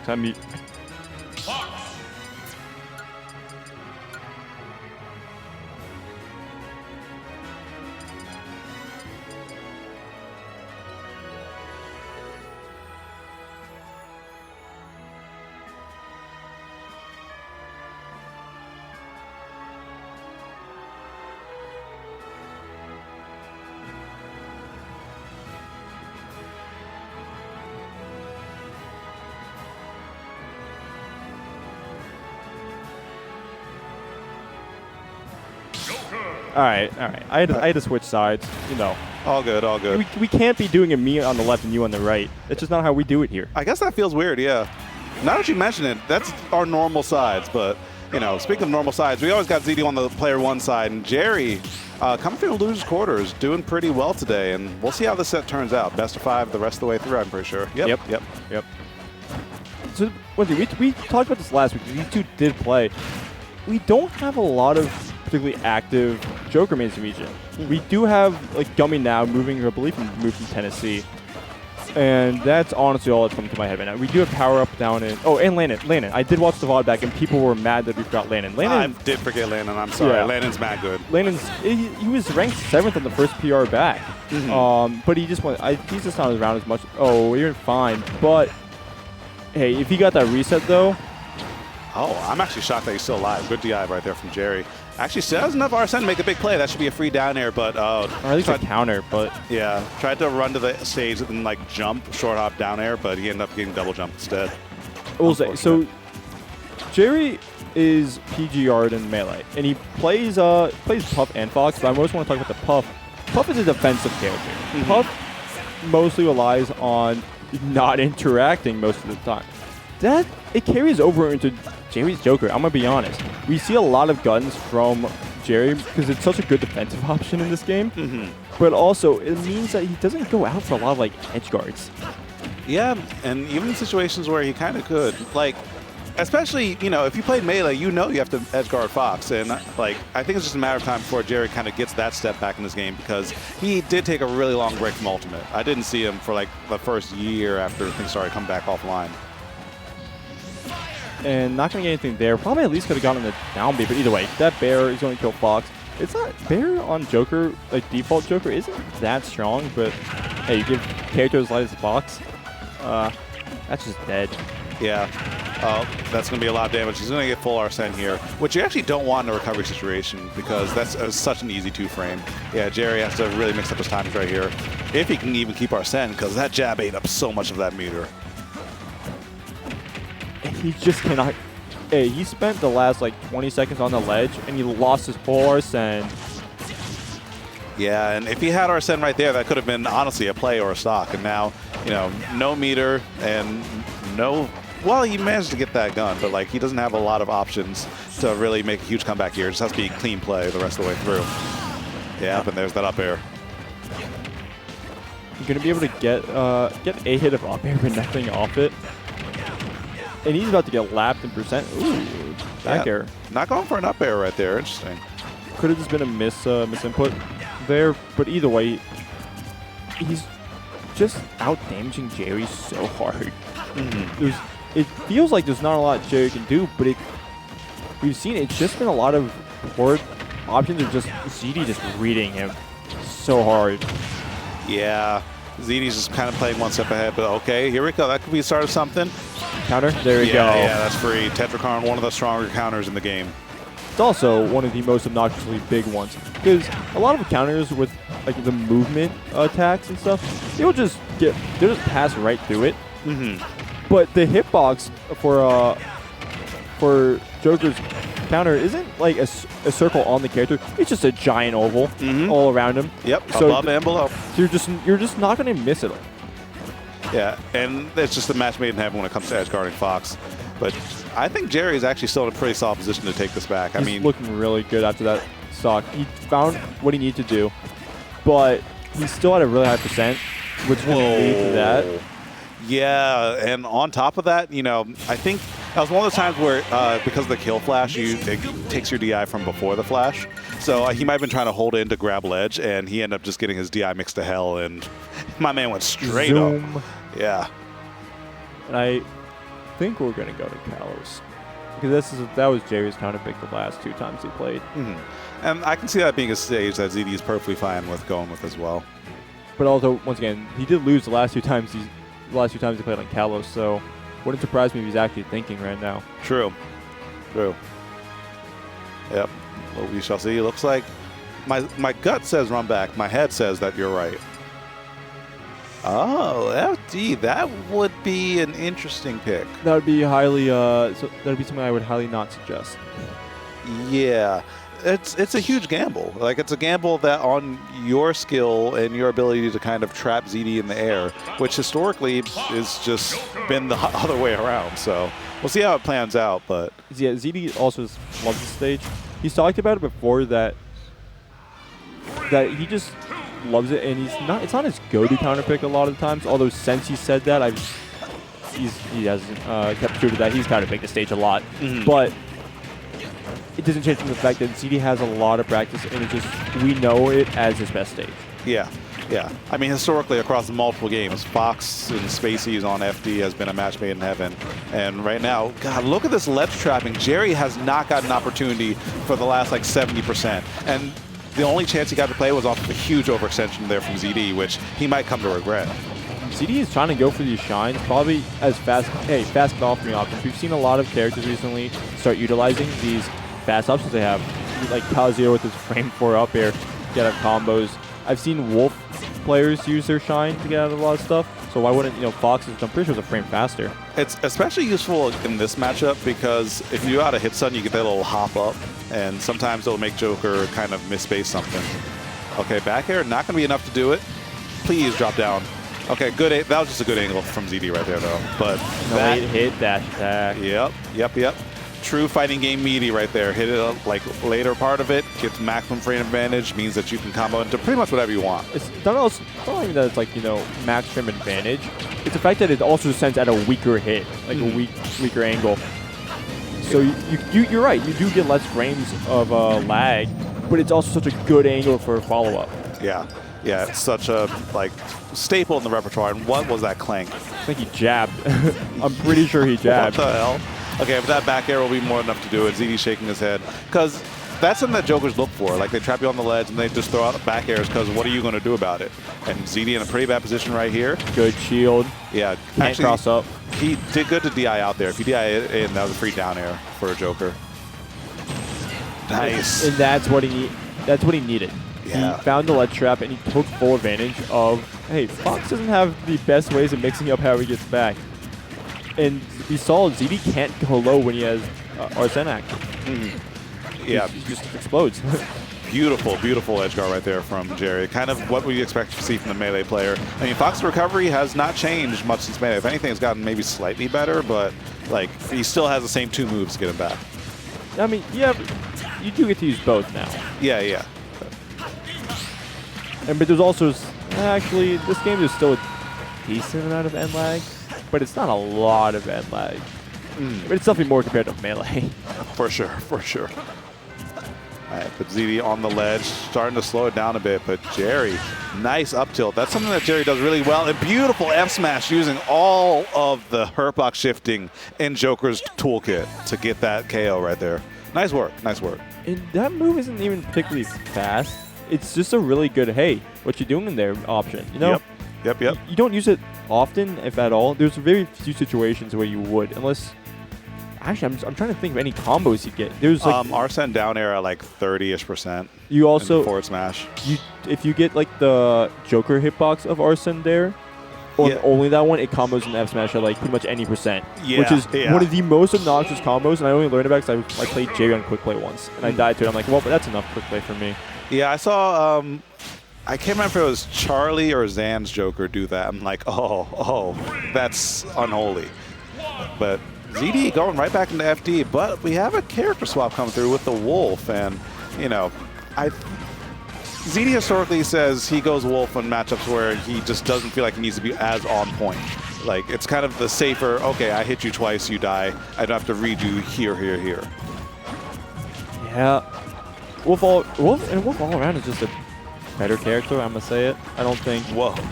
That's because you get things like Maybe. that. Actually, okay, yeah, that's a hell of a case. Here's the thing. You don't have as far distance-wise as a recovery, but hey, why do you need that when you're not even getting hit? This is the first time he's been hit all game. But look, he's already at 40. Jerry's already at 45% on his second stock. His Wolf airspeed is really good, and your aerials are just obnoxious. Your fair hits. It's basically Diet Bowser fair. We've seen how big Bowser fair is. Yeah, it's not only Diet. It's maybe it's how they have Diet Coke. You have that's fair 0 right there. Yeah. Because it doesn't have the calories, but sure as hell has the sugar. That was a nice little conversion there. Yeah. Getting that hit and getting that kill with the last little tick of Arsene, you really needed that because that opening from ZD, I'm pretty sure that was 0 to death. Yeah. I'm starting to slow it down.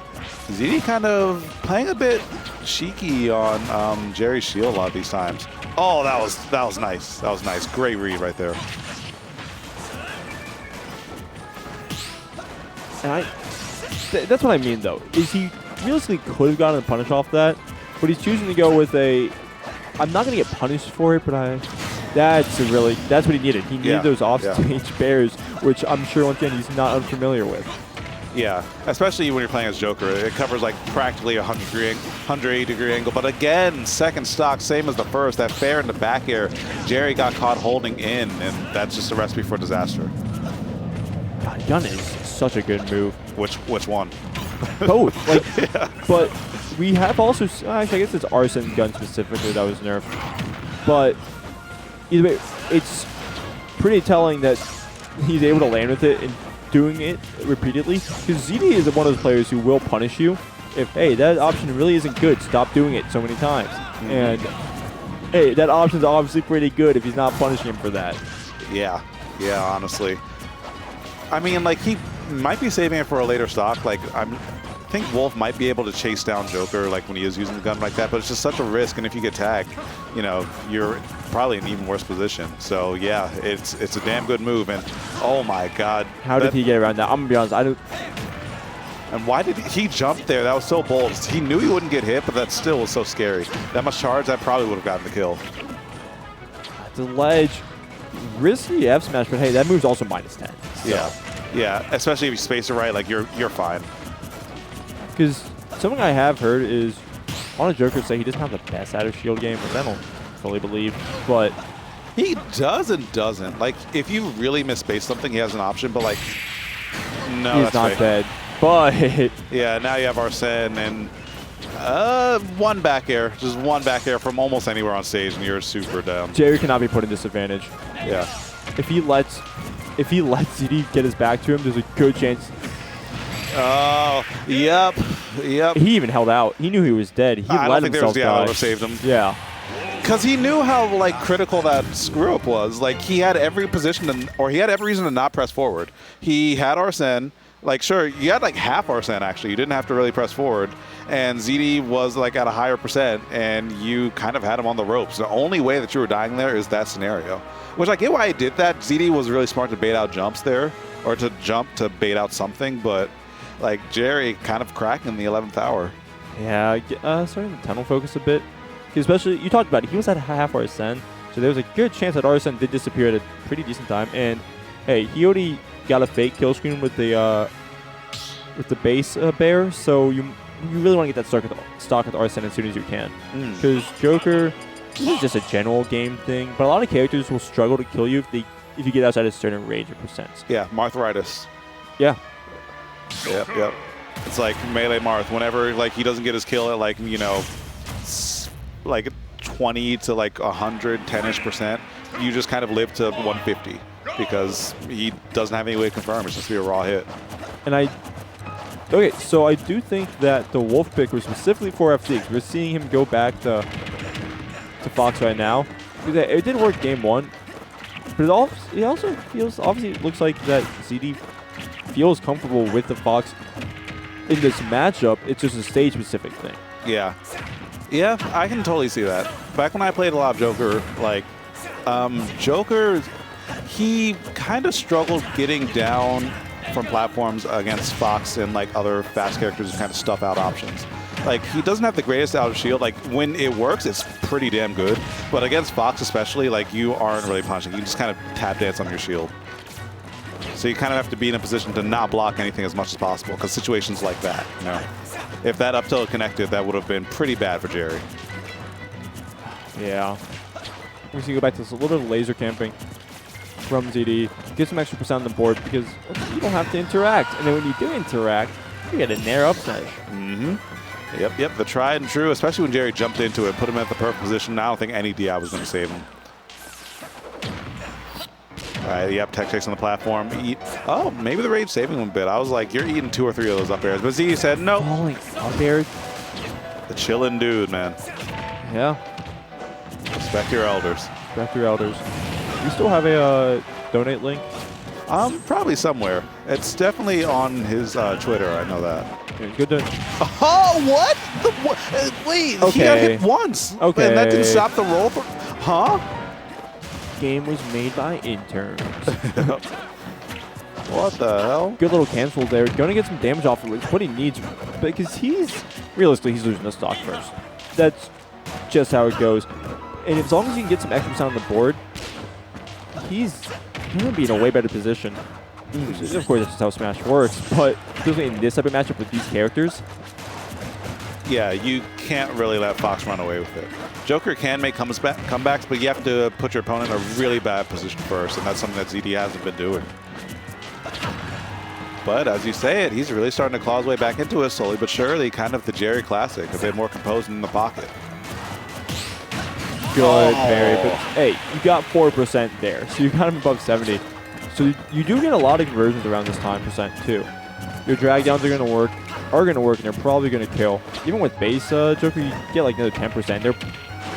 Your fair one drag down stuff, or you can just kill him off stage. Oh, good angle right there from ZD. That's one of those angles where like you could go out there and intercept, but if you kind of just run out and then double jump down air, it covers such a wide arc and they have to pass through it.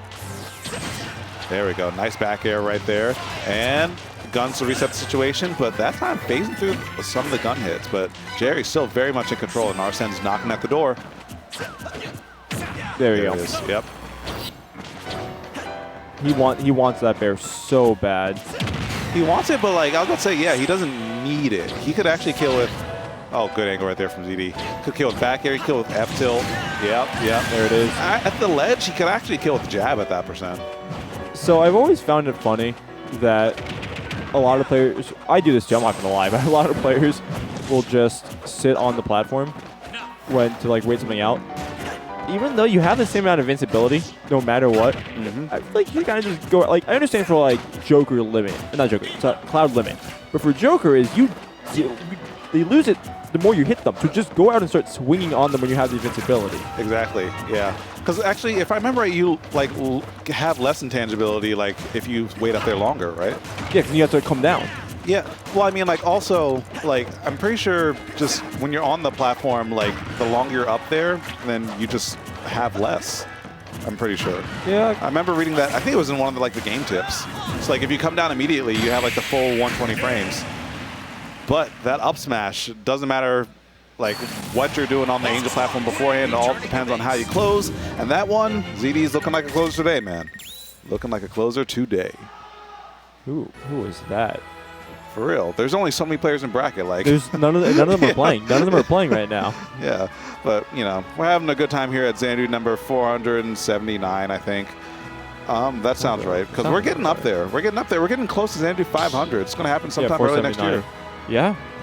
Sheesh. I've been here for. Oh my god. I've been here for like 400 Xanadus at this point. Bruh. But speaking of people who've been here for a long-ass time, big shout out to Raffle Fox. This is his last Xanadu Tuesday. He's hanging up the TO weekly duties. Still going to be around for, like, bigger events, but, you know, much love to him. 6 years doing it at Xanadu. 6 years. That's a lot of time to dedicate to this game. I remember, like, it was yesterday, because Tant used to be doing the Tuesday ones.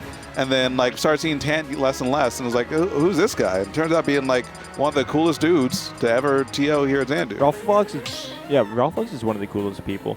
Yeah. He's really supportive of the scene.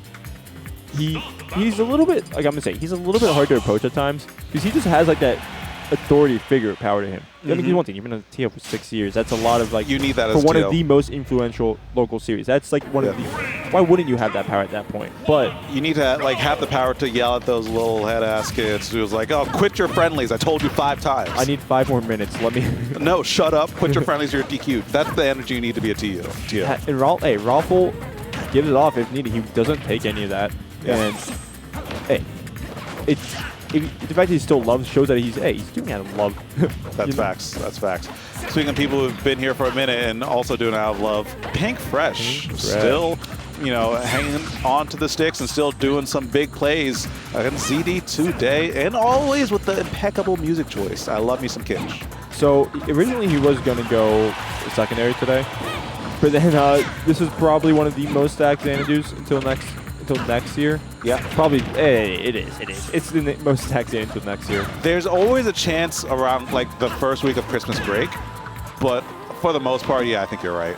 Like because JoJo's leaving, a lot of people came out and like people saw, oh yeah, AOS is coming through. Oh yeah, Pink Fresh is coming through. Let me enter. JoJo is coming through. Let me enter. And like, yeah, MD came out in spades, and that whole interaction was kind of wild. Very questionable down smash, and they both know they shouldn't have happened. ZD shaking his head, Pink going like Pink shaking his as well. That's insane. He's dead. Yeah, you're super dead. Charge. Yeah. I like the kind of mix-up, like you can either hold it and make your opponent roll through and get a punish, or just release it early, maybe pray they mess up. Oh yeah, beautiful. But it's Fox. Yeah. Hey, that's a melee edge guard there. Hitting Fox when he has to recover. Oh, that was good. Reset it. Oh my God, yes. This is the Pink Fresh I love to see. I love it when he hits those edge guards, man. Pink is one of the few minion players that will actually edge guard you. The old head edge guards. Yeah. Because like a lot of people who started playing in Smash 4, they're like, oh yeah, let me ledge trap. And like ledge trapping is very good in this game still. Oh, it actually may have helped him. Yeah, but yeah, that did help him.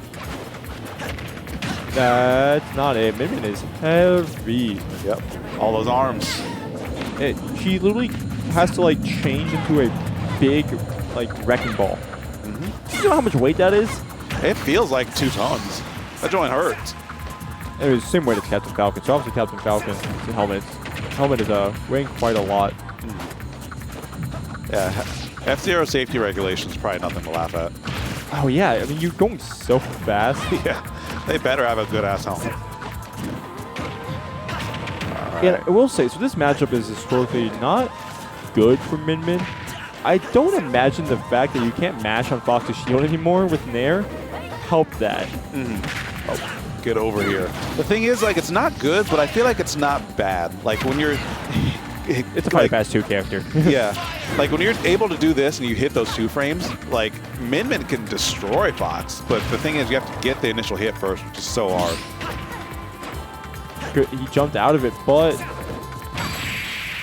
Whoa! Whoa! How did he know? I don't even think ZD was ready. ZD was not ready for that. That definitely Who is ready for that? should not have killed by 2. I do think he was holding out, so he's kind of like, oh no. Yeah, that's the thing. It's like, oh, I did something on your shield. I have a bit of time. Like, I can run back, like, take a couple steps back and, like, be good. And then to throw out a down smash there, like, just drop shield and down smash. Sure, it's a fast move, but, like, who does that? Amazing play right there from Pink. This music kind of be bopping. It do. Again, Pink's music choice, always impeccable. If ZD picked it, though, I'll give him props. What was this, WarioWare? No. Oh, Studiopolis. Yeah. Okay. Yeah, Sonic. Sonic music. Banger music, awful games. 9 times out of 10. I'll say it. Play Spark the Electric Jester. 3. Okay. Shouts to indie games. Anyway. You know what game? No, never mind. That's way off topic. But that could have been huge. These two will always play on FD, by the way. Even when you're not playing this matchup, they will still play on FD. Just sprawled out, no platforms to mix up. Just, hey, classic FD. I mean, it works well for both the characters. It's really just banking on their own skill. And both these guys, confident players, I love to see them kind of bet on themselves here and there. And it was a nice little stall from ZD. Knowing that if he got back normally, he'd have to fight against the Ram. But stalling out there means, hey, even if Pink held it for the full time, it's still going to be gone by the time he finally starts moving. Yep. Are we going out there? Oh, the Phantasm to continue the disadvantageous situation, but it ends up reversing to Pink Fresh, and Pink Fresh takes that first stop. Never mind. It's even. It's even. But hey, he did get the first stock after a really big advantage shape from ZD. With an up air at that. Pink really using everything in Min's arsenal. I think we've already seen pretty much every move except maybe down tilt. No, we saw down tilt and he lost his stock for it. Oh, okay. But up air for Min is really not a used move. But Pink is probably one of the only people I've seen use it. And he uses it as like a landing option as like a PM type up air. Yeah. Like it shows he's he's been around the block quite a bit, and he's quite creative what he can do. Yeah, that's there's a certain creativity that playing older games will teach you that, like, newer games just have everything so much more manufactured and a lot more interactions. A lot more things work as they're intended to, but when you play older games like Brawl, PM, or even like, you know, older 2D fighters, it kind of trains you to think in more of those, like, okay, if I hit with this active frame or like the back hit of this move, what can I get off of it? That was such a good weight from ZD. Yeah. But I was talking about, like, you know, older fundamentals. That was an up air as old as time, man. Ooh, that was... that jab block that connected, that would have been an even longer string, but ZD... Oh, he's dead. Actually, that was so good, hitting with the up hit of the Chakram in order to actually get the semi-spike. That was sick, I think. I do like... These guys are so good. I feel like how Pink is one of, like, the... We talked about how there's few minions that actually edge guard. The Pink is one of the few that seems to absolutely know when he has to go back up. He's willing to stand out there for as long as possible. Space. Dead? No. Good angle from ZD. Yeah. Hugging the ledge just a little bit, just a hair. The up smash out. That up smash is ridiculous. It's like frame 8 or frame 9. Yeah, I think it's in that ballpark, yeah. It hits super high, and it's a reflector. Ooh, that's dead. No laser needed, just the dragon, and Pink Fresh going up 2-0 right off the bat. I don't think we're going to see a switch from ZD. I do imagine he's going to stay with Fox, because Wolf, despite his airspeed, can still kind of struggle in it, because he just doesn't have that ground speed that ZD is kind of relying on, honestly. Yeah, on FD, I feel like he needs it. Yeah, this is around what we expected. So both of them stone faces to go into this game number 3. And honestly, all the onus is really on ZD. Like, I know he can turn it up and get it, but he has to do that first. And Pink Fresh, I'll say it, he's playing hot tonight. All he needs to do is start hitting these 2 frames, and then, yeah, this is peak Pink Fresh. The pinkest and the freshest. And unfortunate no tech there. And with Fox's fast falling speed, the second you don't tech something like that, you're dropping like a rock. Yeah, I always say techs are Spacey 101. Like, you need to be able to hit those to survive. And sometimes even the experts fail at the basics here and there, you know? But even after that, ZD is still going. Ooh, back. Don't die. Wait, I'm just saying Pink last year would have gone for the down air. True. Yeah, that would have been a hell of a trade.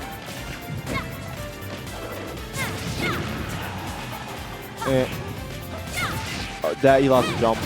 Yeah, but Pink Fresh kind of committing to the dragon a little bit earlier, maybe trying to read a side B. And that is one of the few times I've seen ZD hold on the trigger. Yeah, I was thinking the same exact thing. Like, maybe in his own head for just a frame too long, but ends up picking that right back up anyway, so no harm done. Don't do that to him. Do not. That almost worked is the thing. Yeah, I think that was just a mistake from Pink. You're like, well, at this point, I know I'm getting punished for it, so I might as well. There's a chance that he messes up, type thing. Like, I know like a lot of players will just hold a smash attack if they, you know, if they know they're getting punished and they. You're alive? Yeah. Hey. Amazing DI. Oh yeah. Great. Yeah. These two also their DIs in this game. In this set have been very good. And unlucky. Well, I mean, I guess it's not quite luck, but still, I'm shocked that the wall. I think he might have just been like a fraction too low. I've almost never seen Fox, like, when they go straight up, like, not be able to snap to the ledge, but that was just one of those times. And now Min Rage Monster, Pink, yeah, gets that grab that he was looking for. This could be a death knell for ZD. And that should be it, but hey, last year he would have gone for it. I'm just saying. Yeah, you're right. You're right. He would have. But I think he reached the point where Pink is kind of just playing it safe. He knows he can take the stock without doing that. And we've also seen how good ZD is at bringing stuff back. So if he missed that, ZD could have had the momentum to bring it back. But hey, it's still not out of it. Yeah, not at all. Not by any means. Especially one hit. Yeah, Fox at low percent. So if he needed that second hit, honestly, to continue the advantageous situation. Nice. Good pickup. Okay, still in it. You have Pink trapped on the ledge. ZD getting that dash attack. Not able to get anything else for now, but just better positioning. Okay, and all of a sudden, we're back in it. Oh my god. You're turning it around too, in case ZD better move back in. Both I'm playing so good, but that connects, and that will be the kill. And Pink Fresh taking it 3-0 over ZD. ZD kind of shaking his head, but a lot of respect between those two players, so, you know, they'll probably talk it out later, kind of hit the lab, analyze the situations, and be back next week.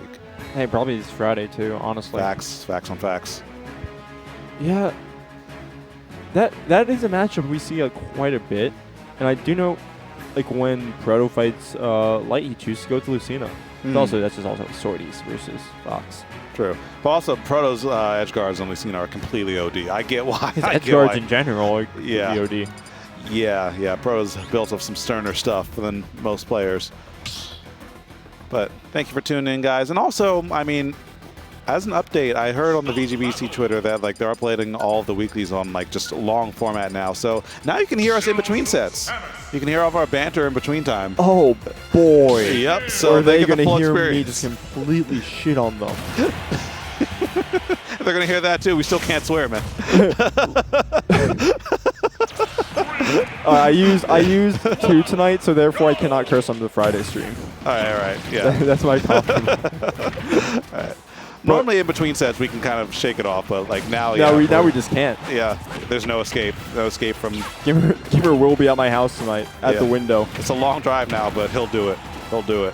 Speaking of long drives, it's a long drive for whoever. Did he actually move to New York? Yeah. He's I in thought New that York was just a joke. No, he moved like after Pound or after last glitch. Yeah, after last glitch. Dang. Yeah.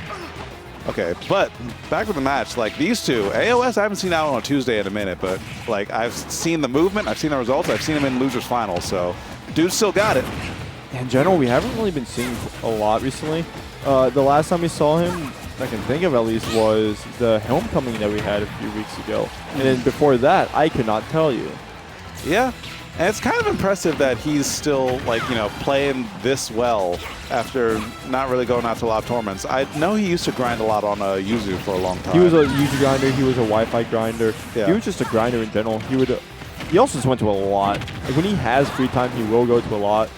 I was talking about it with Gresh earlier. There was that period at the beginning of the year where AOS went to everything, and he was the best player in MTVA for that month. Yep. Respect that grind. I love when players do that. Zero skinny privilege. I mean, I do that too, but wow, what a moment to be skinny. Yep. Skinny privilege. It exists in real world and exists in Smash. There's no escape. Just like there was no escaping that situation right there. Pink Fresh covering that whole platform with that megawatt. This matchup's gonna be heavily. I feel like it's gonna be heavily snowballing. It's gonna snow. Wait, I think he's. Oh wow, that had to have been like near pixel perfect. Yeah, keep it simple there. Go for the down tilt up smash. Get some damage on the board. Nice, and again, the side B kind of calling out underneath that arm, and good patience right there from Pink Fresh, just not letting anything happen with that boost kick kind of coming through. He knows the distance he can make it back, so if he can stall out for as long as possible, he's not going to get caught at that uppy. Okay, grab. It's going to back throw. Oh, yeah, that was good. That's not exactly just an AOS thing, but I see AOS go for those more than any of the zeros do. I think it's especially effective against tether recoveries because they don't have a lot of intangibility. So, thing is, like, depending on how long Pink was out there, he might have just been attacked by that if he did nothing. I think he dropped. Pretty sure he dropped from ledge to try to do like a jump. Yeah. Thing, jump, nair off maybe. But either way, he's gonna get punished for it. Nice air dodge back. Yeah. But this actually could be. Oh, we still pick that up. Okay, AOS. He knows. There's a reason why AOS was like top 5 when we first came back. And even then, I would argue he's still a consistently top 5 player in Maryland. Yeah, especially when someone 3-0 ZD and then you two-stock that person, you got to be feeling yourself after that. Yep. AOS be moving tonight. I don't think we're going to go back to PS2. Yeah, I doubt it. We're going to shrink it down a little bit. Going to go to small battlefield. Good pick. Good pick. And good music as well. I will dunk on Kingdom Hearts all day, but I cannot dunk on the music ever. Like, Kingdom Hearts music, we talked about this before, but Kingdom Hearts music in this game is not good. I feel like they picked some decent ones, but like there are better ones. There are much it's better most ones. of those better ones. Yeah. And well, okay.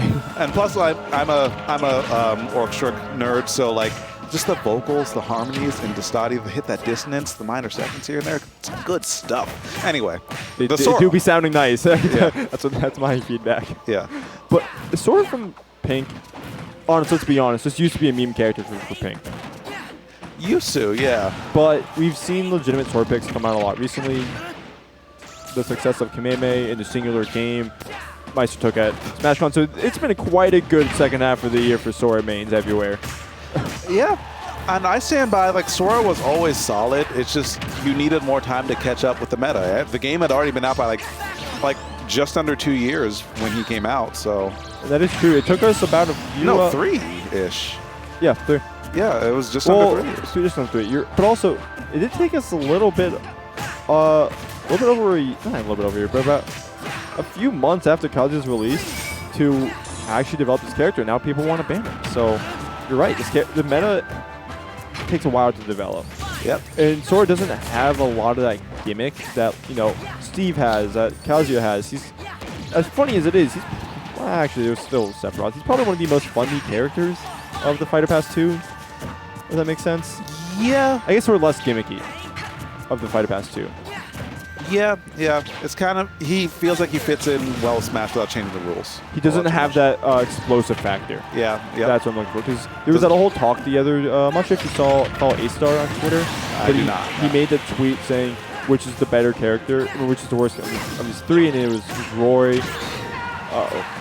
that converted, Roy, Lucina, and Cloud. Mm-hmm. Which is the worst. And Lucina, I think Lucina's still a really good character.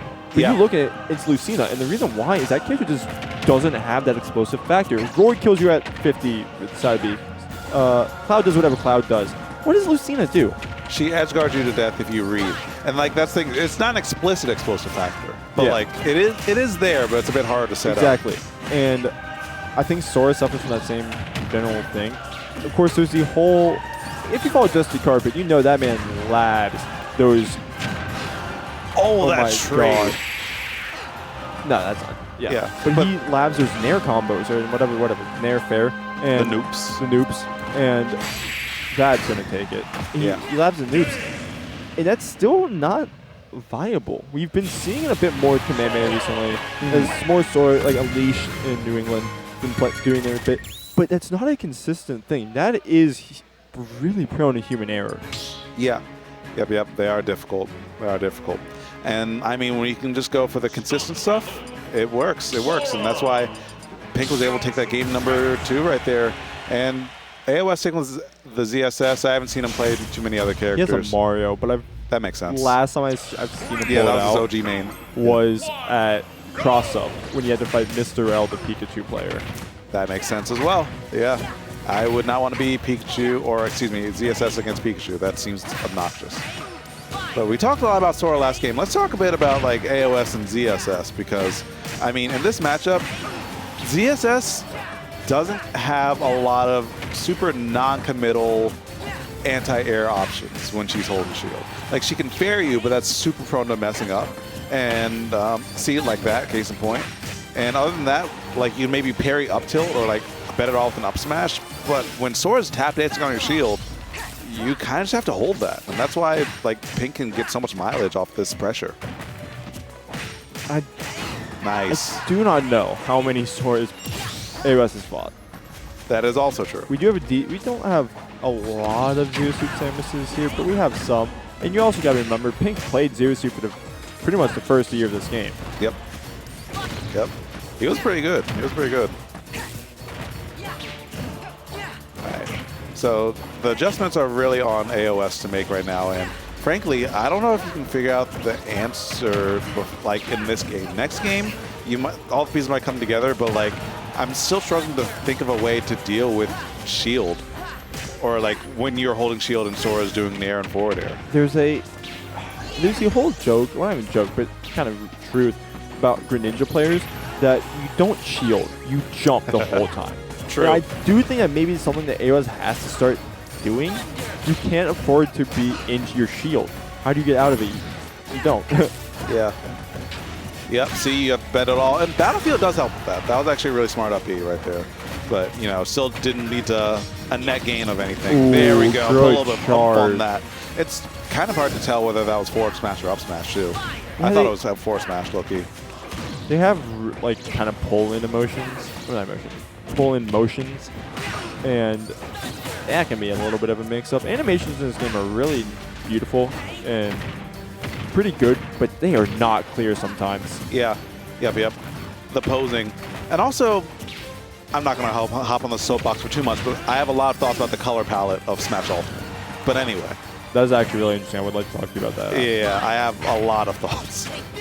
But right now, the only thing I'm thinking of is how can AOS close out this stock with this rage, or will he lose the stock before he can get anything going? Also, he hasn't been in shield. Yep. I don't know if he is close to the commentator, so maybe he can hear a little bit, but, you know. Hey, like, AOS, not twice. yeah, no, he's logged in, he's in the game, but in it. he figured it out on his own, which, I mean, like, shows the mark of a very strong player, and that was almost sick edge guard, but... I don't even know if that meant to be an edge guard. I think he may have been just trying to whip back the stage. Oh. Well, if it worked, that would have been actually dope. If Pink had started that side B a little bit earlier, that would have worked and might have been untechable. Okay, still in solid position. Yep, side B covering all that space. Sora being a floater character, it's going to be hard for him to get around that. Good grab. And there we go. Yep, right back into the blender. But wait, that's... I feel like a lot of players should just be saying screw it and actually hitting YouSoup during that. 'Cause what is she going to do? She doesn't have flip kick anymore. True. Yeah, if you hit her once, you actually, like, especially if you read her jump. If you hit her, yeah, because you use your jump on that anyways, I'm pretty sure. Like, you're Sora, you're not going to die. If True. you're like, ooh, I use my jump here, and then, no. Like, you have, like, 3 different things to get you back. Uh-oh. Big chance Battlefield extension, but I don't know what he was swinging for. He was swinging for the fences. Still has an opportunity, though. Okay, the late hit of Nair. Pink Fresh is going to hold away. And again, yeah, you just can't shield against Sora. Whoa. Honestly, Sora's up smash is no joke. This could kill. It's really not.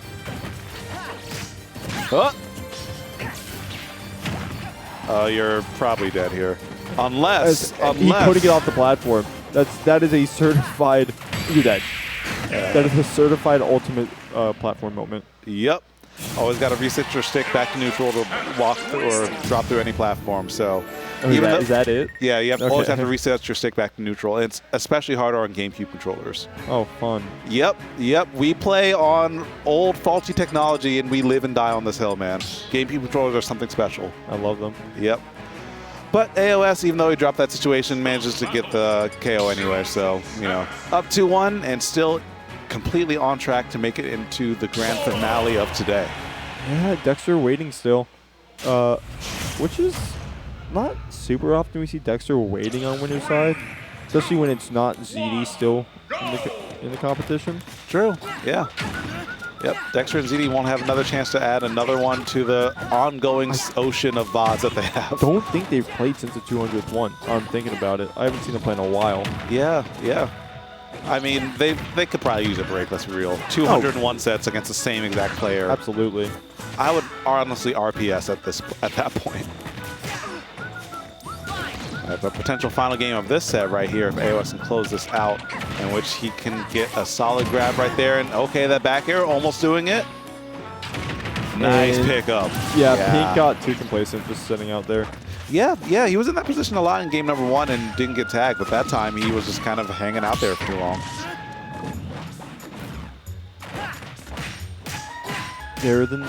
Okay, not able to finish it there, but there are the once again, the human error. Yep. And that second one was especially crucial because if he had gotten that with the platform there, that would have been up smash or forward smash even. But we still found the up smash, and damn, the move strong.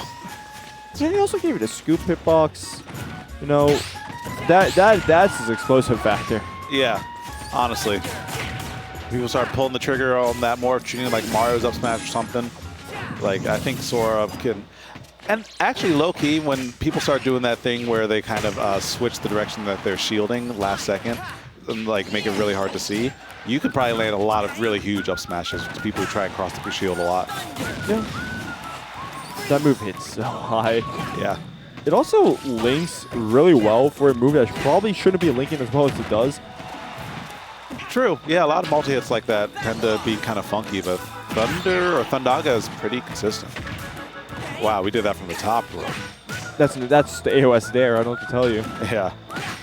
And there it is, hitting underneath the ledge.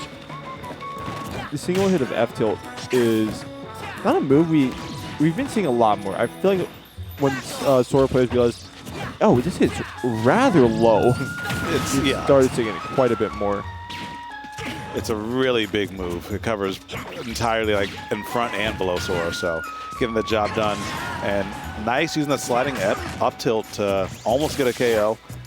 AOS needs pretty soon, because if Pink lands an air, yeah, they'll say he's getting more and more damage off those situations. So AOS had to finish his plate, and he does just that. Here's just a 22. Yep. And then another nair forward air, and now all of a sudden AOS is trailing even further. Getting through that bullet hell. It feels so cool when you pull that off. Oh, yeah. But he just had the Blizzaga out right now, which... Yeah. There we go. That could help quite a bit, especially as AOS is probably going to be in shield a lot less. Talked about it. Can't really do much when you're in shield, so hey, what's the solution? Start moving around a bit more.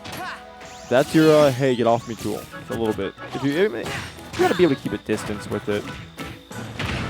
Yeah, I always say Blizzaga operates as a massive stop sign. Oh, you're super dead. Speaking of stop. Well, yeah, you're super dead. And that'll be AOS taking a 3-1 over Pink Fresh and moving on to our grand finals of the evening. Great work to him. Yeah, and after, I believe it was a 3-1 in Dexter's favor. All right. So, a convincing winners finals for Dex. Yep. All right. Wait, are you out? Oh, okay. All right. Hey. All right.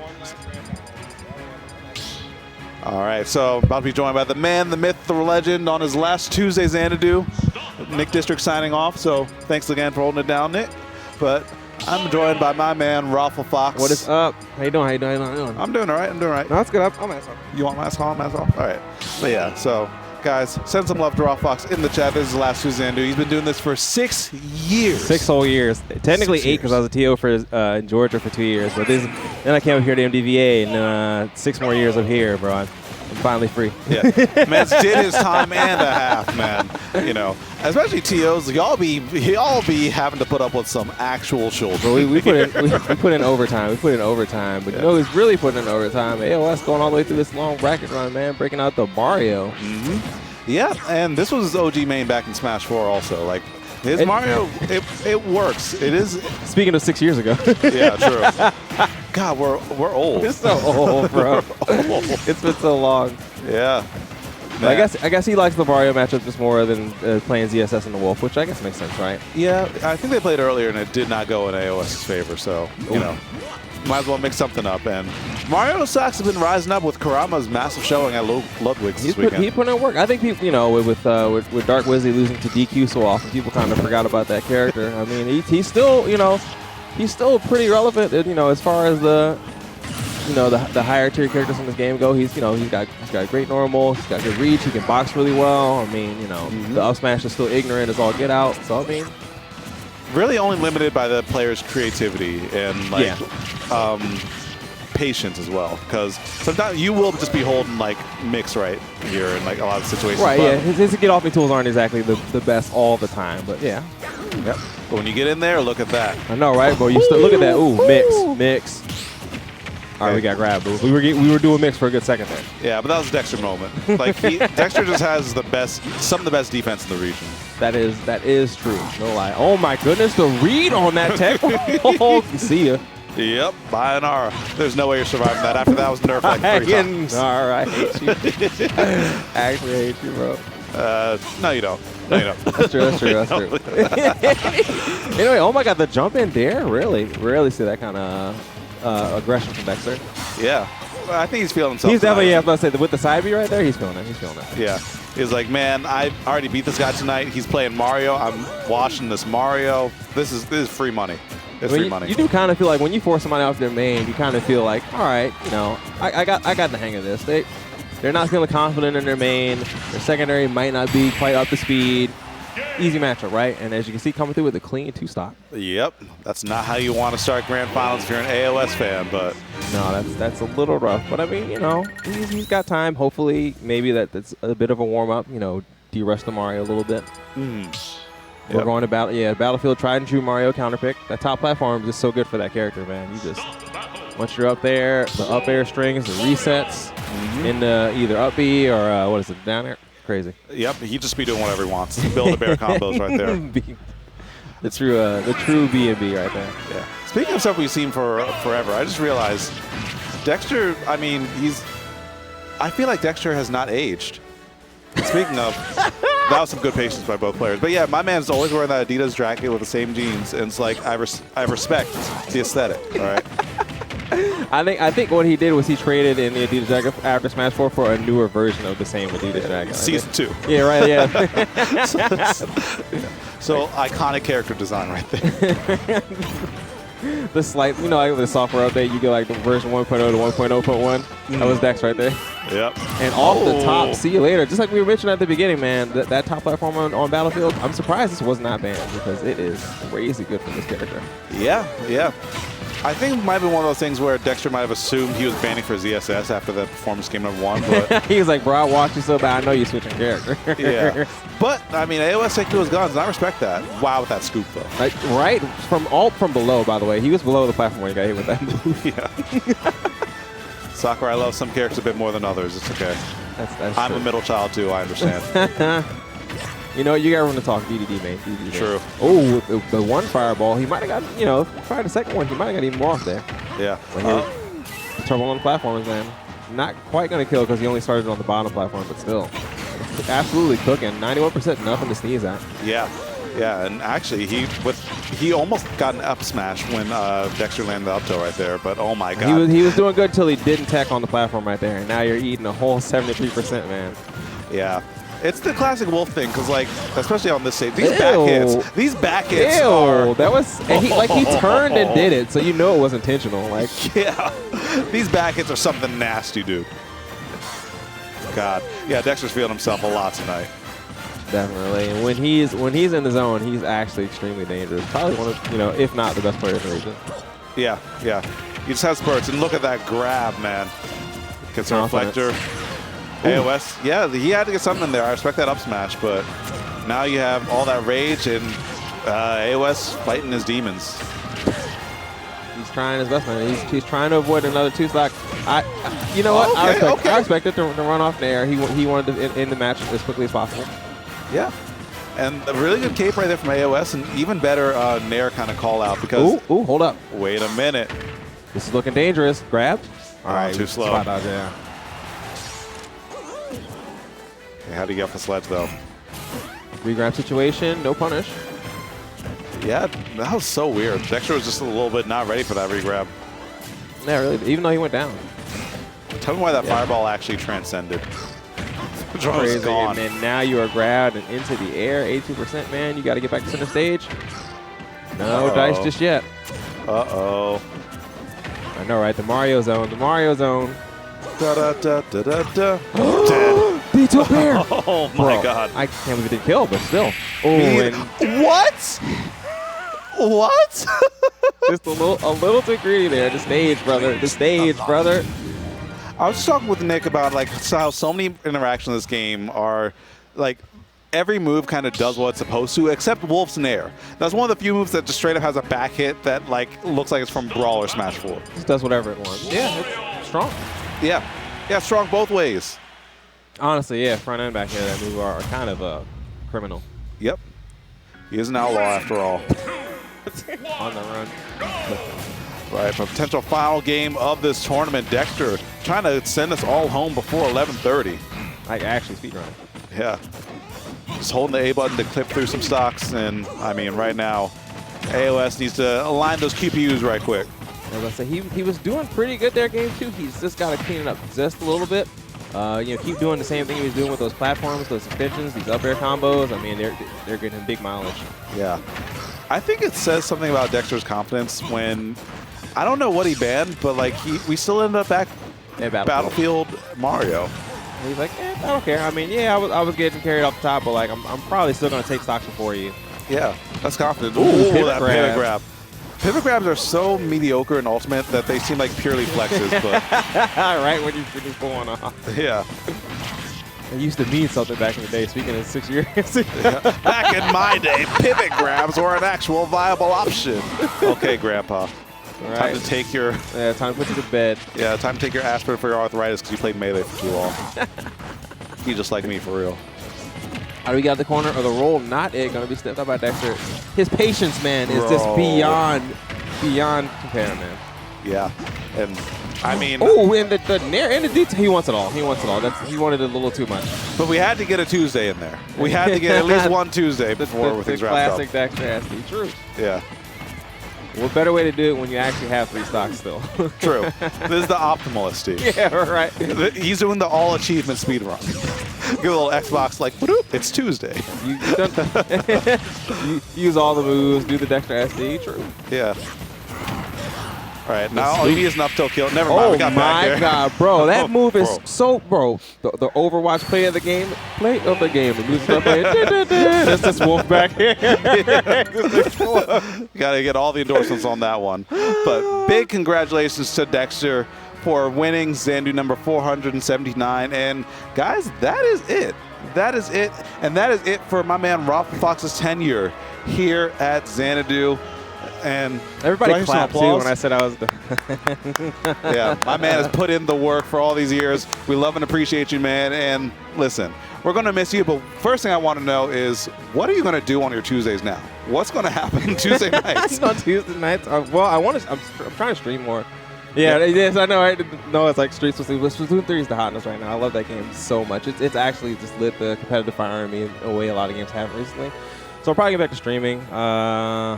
I don't know. There's so many things I want to do. Go out, hang out with friends. I have free time now because I always have to schedule things around Tuesday. I'm like, people are always like, yeah, Tuesday we're gonna do this, meet up in Discord, or go out to eat somewhere. And I'm like, sorry, I can't. I got Xanadu every week. I can't pawn it off on anybody. But now, yep, it's not my job anymore. Big shouts to Gentan. Yeah, big shouts to Jin, my successor, who will be taking things over from here on out. Like I said, everybody. I'm sure everybody's going to show her the same respect that everyone has shown me. Y'all better. She's y'all better. She's got a little growing to do, but everybody starts somewhere. I remember back when I started old Xanadu, I had to get like Pink Fresh and Seagull and everybody to help me with seeding because I wasn't quite familiar with all the players, everybody's records and all that, and also learning how to just schedule bigger events because down in Georgia we were running like 10, 15 person locals. We were tiny down there. I started out in the middle of nowhere, Georgia. So getting up here and getting to run like bigger tournaments in Xanadu, I was like, damn, they get like 60, 80 entrants per week? I was like, what is going on here? What?